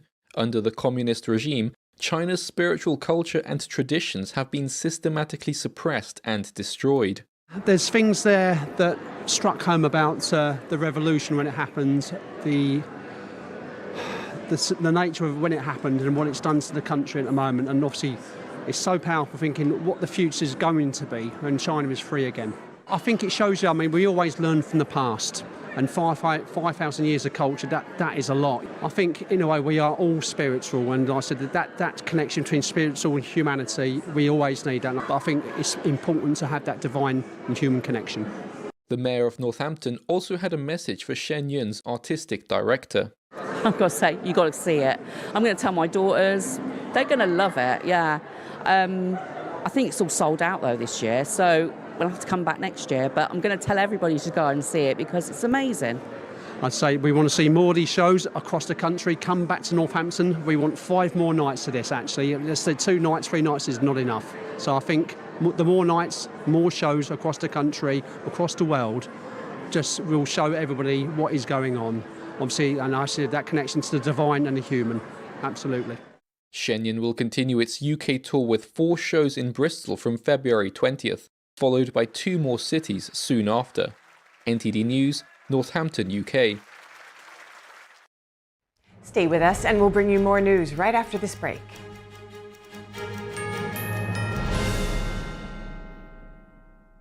Right now at Mathis Home, buy one Lazy Boy recliner, get the second one free. That's right, buy one recliner, get the matching recliner absolutely free. Recliner pairs start at just $7.99. It's your chance to save on the handcrafted quality and comfort that Lazy Boy is famous for. And get 2 great chairs for one low price. They're all in stock now with easy financing and fast free delivery. Buy one, get one free on Lazy Boy recliners, only at Mathis Home. Hi friends, Richard Karn here. Now I'm known as the guy who can fix just about anything, but the technology in most appliances requires very special training to fix. My point is, even I know when I've met my match, and that's why my family has Choice Home Warranty. So we won't get stuck with high-priced repairs. Choice Home Warranty covers over 25 major home systems and appliances. That's your AC, heating, plumbing, kitchen and laundry appliances, and so much more. Imagine for less than a cup of coffee a day, Choice Home Warranty can help protect you from expensive major system and appliance breakdowns that your homeowner's insurance doesn't cover. But you have to call now before it's too late. Every homeowner should have Choice Home Warranty. Your homeowner's insurance is not going to cover your appliances. Washing machine, dryer, refrigerator, air condition. If I had any issues arise, they were able to take care of it immediately. Now, homeowner's insurance won't protect you when your home's major systems and appliances break down due to normal wear and tear. But Choice Home Warranty will. They can help cover repairs and replacements. Choice Home Warranty is the best warranty we've ever used. It would save you so much money in the long run.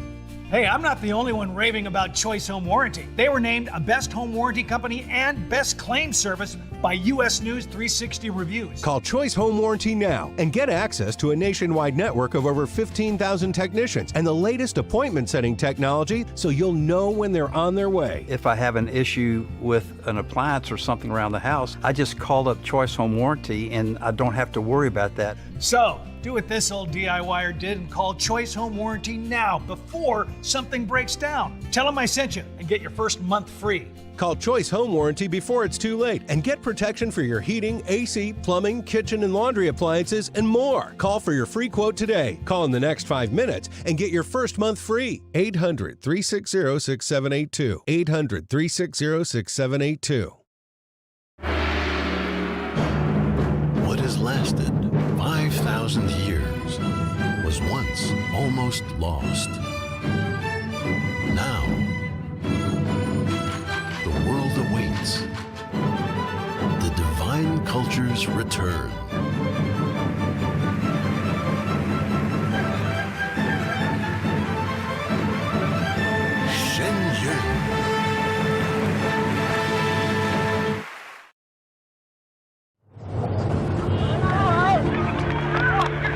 There are real consequences to controlled media.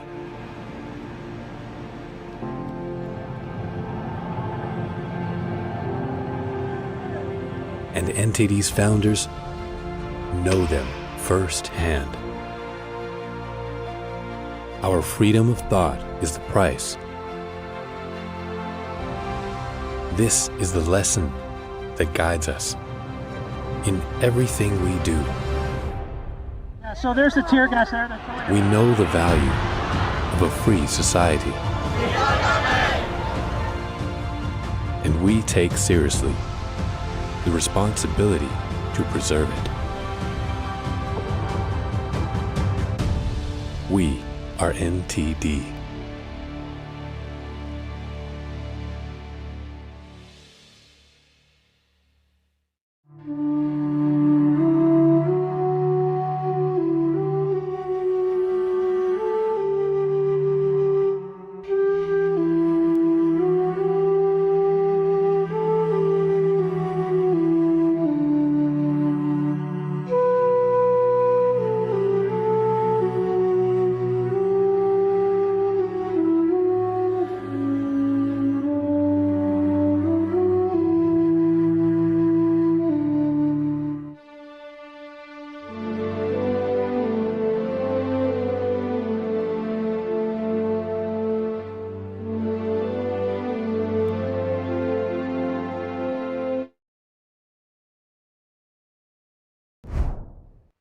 Welcome to NTD News Today. Here are today's top stories. Senators start debate on advancing a piece of Trump's agenda.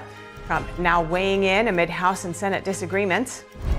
President Trump and Russian President Vladimir Putin could meet as soon as this month. The meeting would mark the first face-to-face discussions between an American president and the Russian leader since 2021. The Senate confirms President Trump's pick to lead the Commerce Department. A look at Howard Lutnick and his plans to advance President Trump's trade agenda. A federal judge and an attorney from the Justice Department get into a heated debate over preferred pronouns and military readiness. Turkey has begun exporting more than 15,000 tons of eggs to the United States amid the ongoing outbreak of bird flu. A British mayor was blown away by classical Chinese dance company Shenyun. The show seeks to revive China's authentic, traditional culture. The mayor called for more shows next year in his city and across the United Kingdom.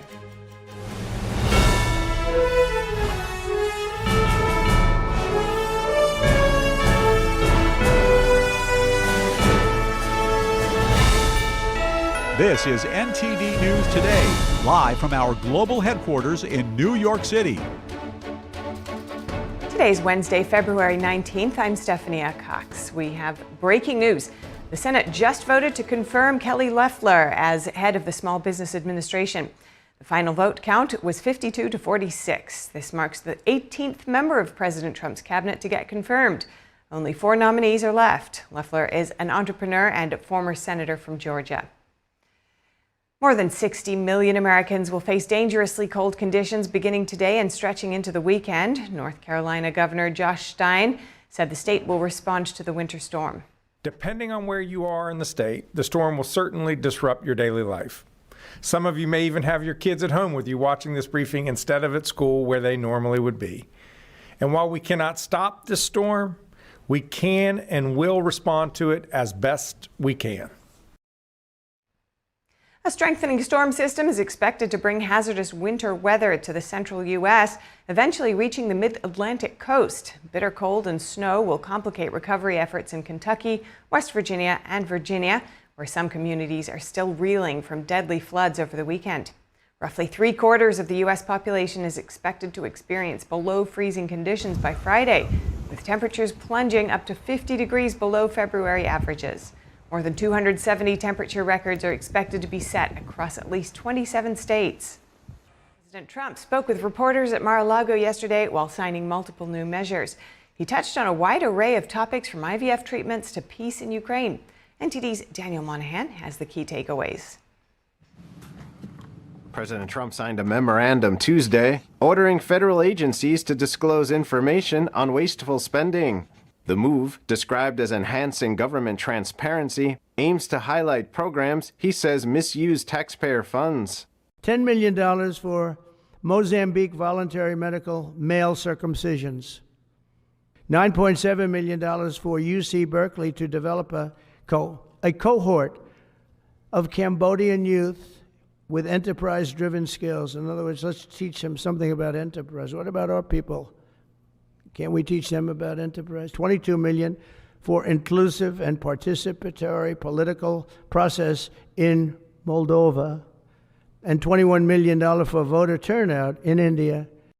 Trump also signed an executive order to study how to expand access to in vitro fertilization and make it more affordable for everyday Americans. Fertilization, I've been saying that we're going to do what we have to do, and I think the women and families, husbands, are very appreciative of it. A White House fact sheet estimates the cost of IVF services at $12,000 to $25,000 per cycle, yet only a quarter of employers offer insurance coverage for the treatment. Trump also signed an executive order giving the White House's Office of Management and Budget oversight over independent federal agencies. The order allows the president to remove agency heads, citing the need for accountability and ensuring executive power remains under presidential control. Turning to the war in Ukraine, Trump says the war is senseless and has to end. I see pictures that you don't see, but I see pictures of fields that look just horrible. It looks like Gettysburg. If you see the old pictures of Gettysburg, it's soldiers lying all over the field, body parts all over the field. They're all dead. And this is going on a daily basis. It's a horrible thing. The president was asked whether he would support stationing European peacekeeping troops in Ukraine as part of a potential peace deal. If they want to do that, that's great. I'm all for it. I know France was willing to do that, and I thought that was a beautiful gesture. He also commented on a rumored Russian demand that Ukraine hold new elections as a condition for peace. Well, we have a situation where we haven't had elections in Ukraine, where we have martial law, essentially martial law in Ukraine, where the leader in Ukraine, I mean, I hate to say it, but he's down at 4% approval rating. It's been a long time since we've had an election. That's not a Russia thing. That's something coming from me and coming from many other countries also. Trump addressed concerns about restricting the Associated Press's access to his events and news conferences. But the Associated Press just refuses to go with what the law is and what is taking place. It's called the Gulf of America now. It's not called the Gulf of Mexico any longer. Finally, Trump was asked about potential conflicts of interest involving DOGE and SpaceX employees working within federal agencies like the FAA and the Defense Department, which have major contracts with Musk's companies. I told Elon, any conflicts, you can't have anything to do with that. So anything to do with possibly even space, we won't let Elon partake in that. With these new orders, Trump targets spending, IVF access, and federal oversight, shaping his administration's agenda. Daniel Monahan, NTD News. Tesla CEO Elon Musk and President Trump sat down for an interview which aired last night. The pair discussed their efforts to dismantle what they described as an unelected bureaucracy and reduce waste. Speaking on Fox News. What all we're really trying to do here is restore the will of the people through the president. And what we're finding is that there's an unelected bureaucracy. Speaking of unelected, there's a vast federal bureaucracy that is implacably opposed to the president and the cabinet. If the will of the president is not implemented, and the president is representative of the people, that means the will of the people is not being implemented. And that means we don't live in a democracy, we live in a bureaucracy. And so I think what we're seeing here is the thrashing of the bureaucracy as we try to restore democracy and the will of the people. And it will be hundreds of billions of dollars worth of fraud. I say waste and abuse, but fraud, waste, and abuse. And he's doing an amazing job. And he attracts a young, very smart type of person. Musk described himself as a technologist who tries to make technologies that improve the world. The SpaceX CEO says his T-shirt says tech support because that is what he's providing to the president. Musk is spearheading DOGE, which has taken the lead role in carrying out the president's plans for downsizing and overhauling the federal government. DOGE has swept through federal agencies, dismantling various programs deemed wasteful since Trump returned to office last month. And Trump also said yesterday that he has instructed the Justice Department to terminate all remaining Biden-era U.S. attorneys. He says the department has been politicized and that this is part of his efforts to, quote, clean house. Last week, the White House sent termination notices to several U.S. attorneys, with several of them stepping down on Monday. And President Trump is making his next move on tariffs. He said yesterday he would impose levies of about 25% on imported cars and similar duties on drugs and chips. He says his action on tariffs is already producing results. Check it out. I do want to say while I'm up here, I've been contacted by some of the biggest companies in the world. And because of what we're doing economically and through tariffs and taxes and incentives, they want to come back into the United States. And we'll be announcing various very large companies, the biggest actually, and they'll be coming back, having to do with chips and having to do also with cars. Trump also said more details on the auto tariffs would come on April 2nd, a day after cabinet members are due to report to him on options for new measures. He has long complained about what he sees as unfair treatment of US automotive exports. The EU, for example, imposes a 10% levy on vehicle imports, or 4 times the duty imposed by the US. However, Washington collects a 25% tariff on most imported pickup trucks, protecting a lucrative part of the market for domestic makers like Ford and Chevrolet. Trump says tariffs on drugs and chips will also start at 25% or above, and then go substantially higher over the course of the year. He didn't set a date for starting those levies, saying he wants to give pharmaceutical and tech firms time to set up US factories. Since his inauguration a month ago, Trump has stacked an extra 10% tariff on all imports from China. He's also set a March 12th start date for tariffs on imports of steel and aluminum. And while he has postponed measures targeting Mexico and Canada, he's also told his team to draw up reciprocal tariffs matching those imposed by all trading partners. Major export stocks were among the decliners in Wednesday morning trade in Asia following the news. In Japan, auto brands Mazda and Subaru both fell around 2% in early trade, as did drug maker Daiichi Sankyo. Over in Taiwan, chip giant TSMC fell around 1%. A federal judge and a Justice Department attorney get into a heated exchange while debating preferred pronouns in the military. U.S. District Judge Anna C. Reyes asked Justice Department lawyer Jason C. Lynch to explain how the continued use of preferred pronouns would impact military readiness, before cutting him off and saying that it does not impact military readiness. The Justice Department was in court to defend President Trump's executive order blocking transgender people from military service. The order also stops the use of, quote, invented and identification-based pronoun usage. Today, the CEO of Delta Airlines said the flight crew on board the jet that crash-landed in Toronto was experienced. Video captured the plane flip over before careening down the runway on Monday. Chief Executive Ed Bastian told CBS the crew on Delta's Endeavour Air subsidiary was familiar with the wintry conditions at Toronto Pearson International Airport. Investigators said they recovered black boxes for lab analysis yesterday. The Transportation Safety Board of Canada said that parts of the CRJ 900 aircraft separated and a fire ensued on impact. The airport had been dealing with high winds and frigid temperatures after a major weekend snowstorm. All of the 21 injured are expected to survive.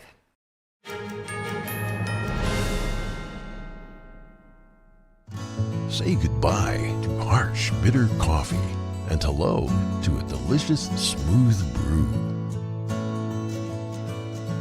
With specialty quality beans, expertly roasted in-house, you'll taste the difference with every sip.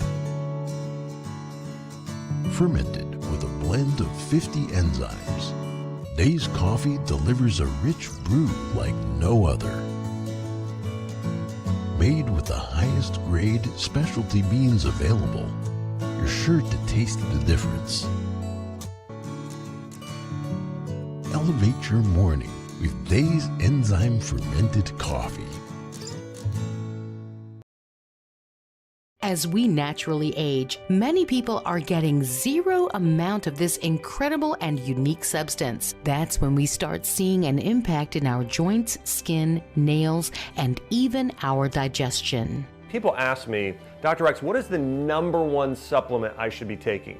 My answer is multi-collagen protein. People's reactions to me, people were like, what are you doing? What is going on? You look amazing. You have a glow about you. What makes Ancient Nutrition Multi-Collagen stand out from other brands? 10 types of collagen. It's grass-fed, pasture-raised with vitamin C and probiotics. It's proven to reduce joint discomfort rapidly, continuously, and persistently.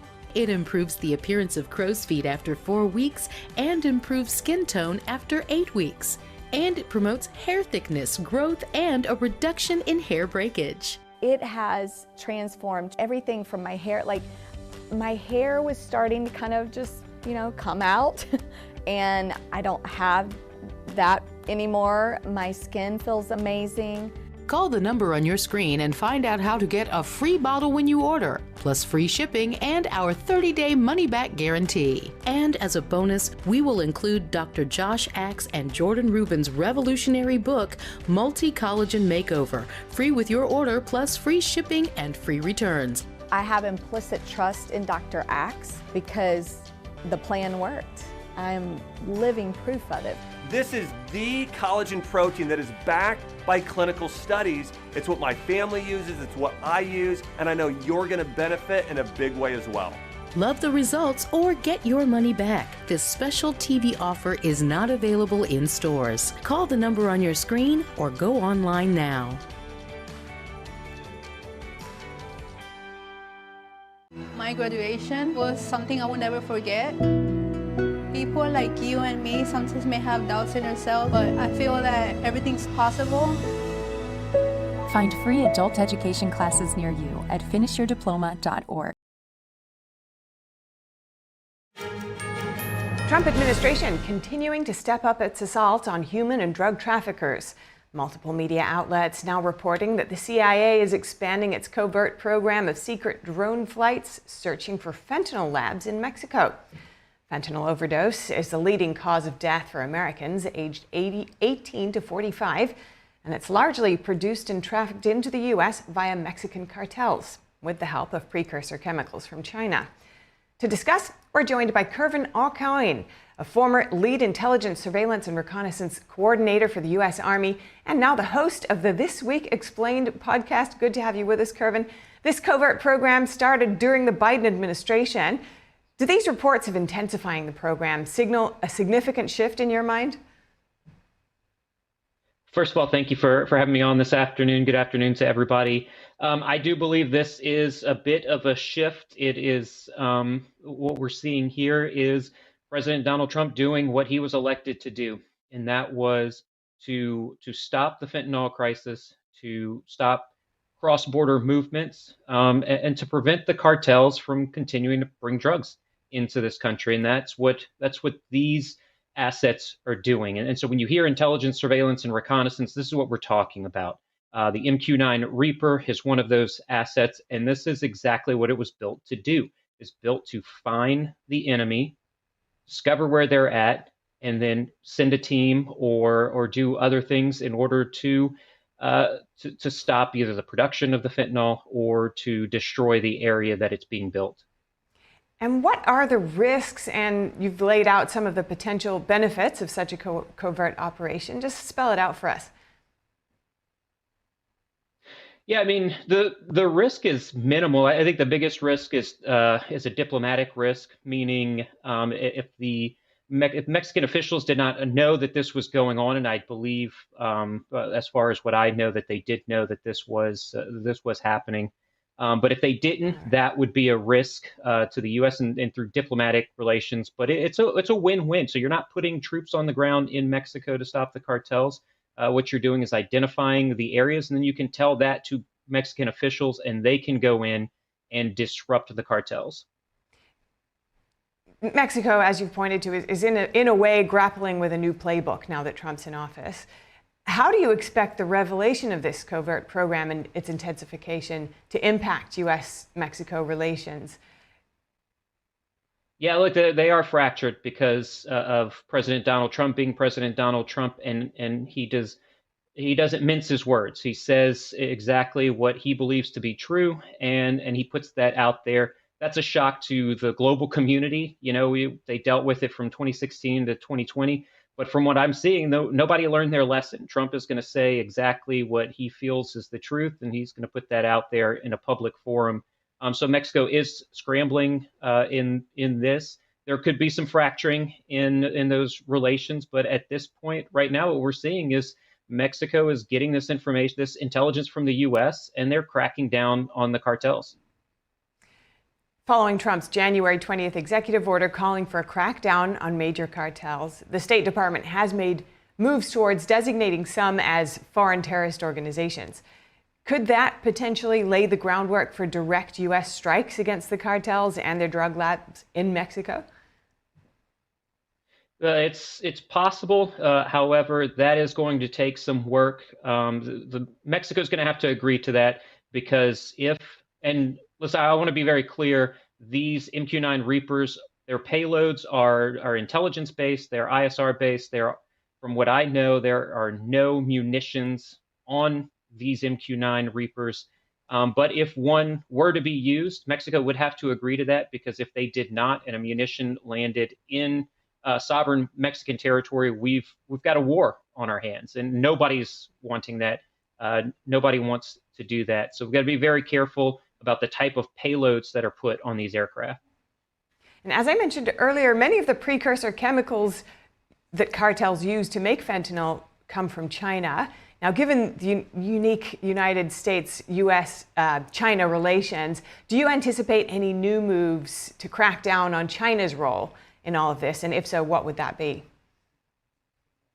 Absolutely. Secretary of State Marco Rubio has pointed at China as being the #1 adversary to the United States, and the fentanyl crisis is a part of what they do as an adversary. So they have utilized their networks to move what you said, these chemicals to create fentanyl into Mexico. Those would then get shifted and moved across the border into the United States. And it is to disrupt the U.S. economy and honestly, the U.S. people, so that China can do what they want to do, which has always been what Xi Jinping has said, and that is to reunify Taiwan.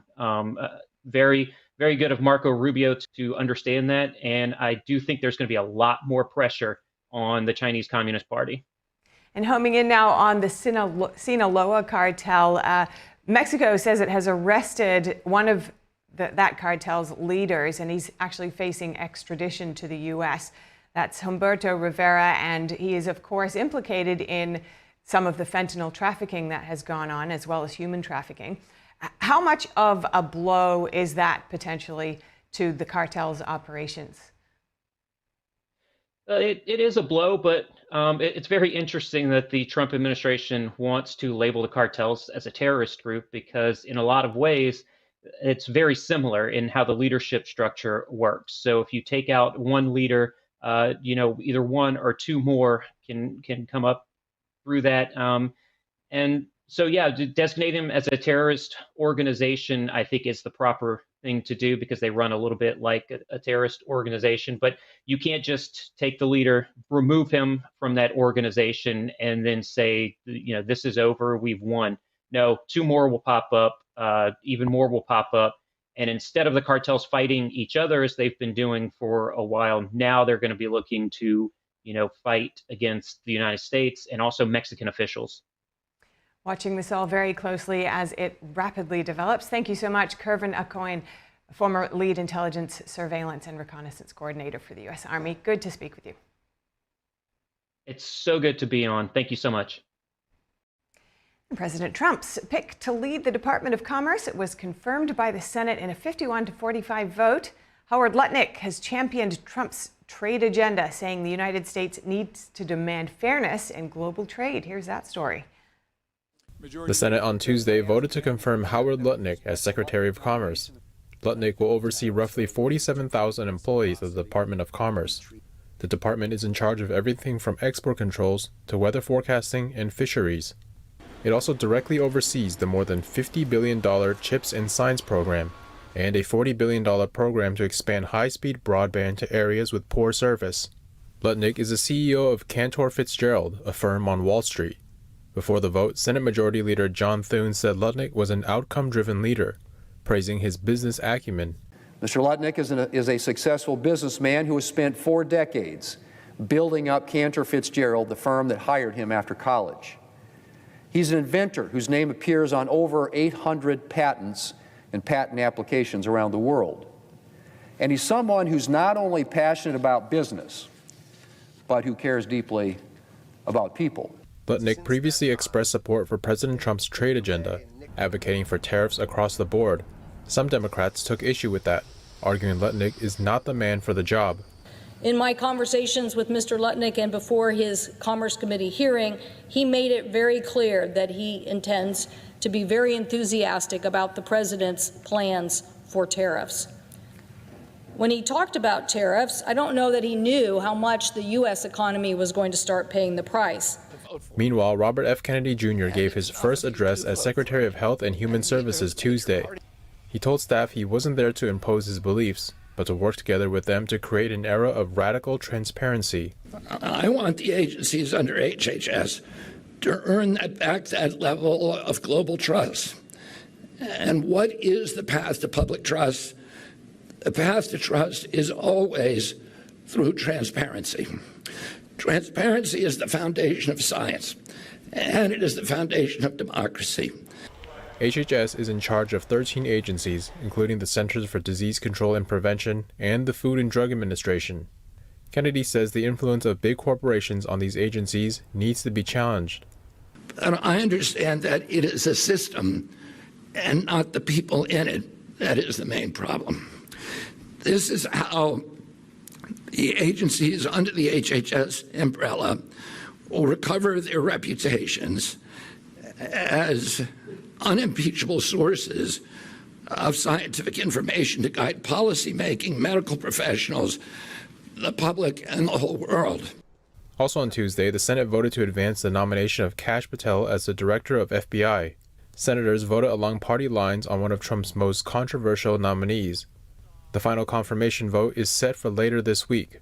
Democrats have called Patel unfit to lead the FBI. He has neither the experience, the judgment, nor the temperament to lead the FBI.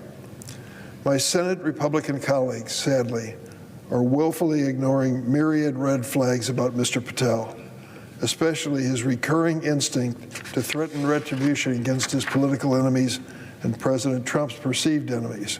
Patel is a former intelligence director who served in the Defense Department during Trump's first term. He has called for a radical reshaping of the FBI. Some Republicans are touting him as a reformer.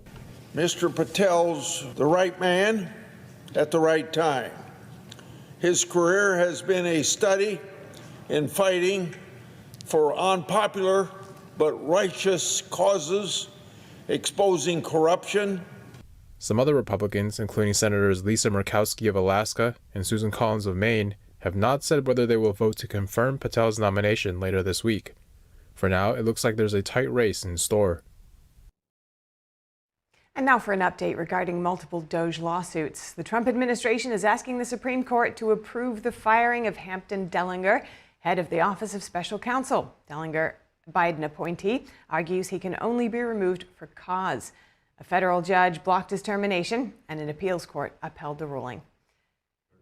The government says the president has full authority to dismiss agency heads. Meanwhile, a federal judge is weighing whether to block mass federal layoffs and buyouts under the Trump administration. Unions argue the cuts override Congress's authority and violate layoff regulations, while government attorneys say the unions haven't proven immediate irreparable harm. In another case, a federal judge ordered President Trump to reinstate Kathy Harris as chair of the Merit Systems Protection Board, ruling her removal was likely unlawful. The judge granted temporary relief with a hearing set for March 3rd.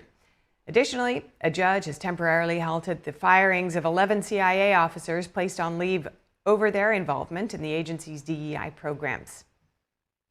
The federal government has begun major layoffs following President Trump's directive to reduce the workforce. About 400 Department of Homeland Security employees have been fired, including over 200 at FEMA and 130 at the cybersecurity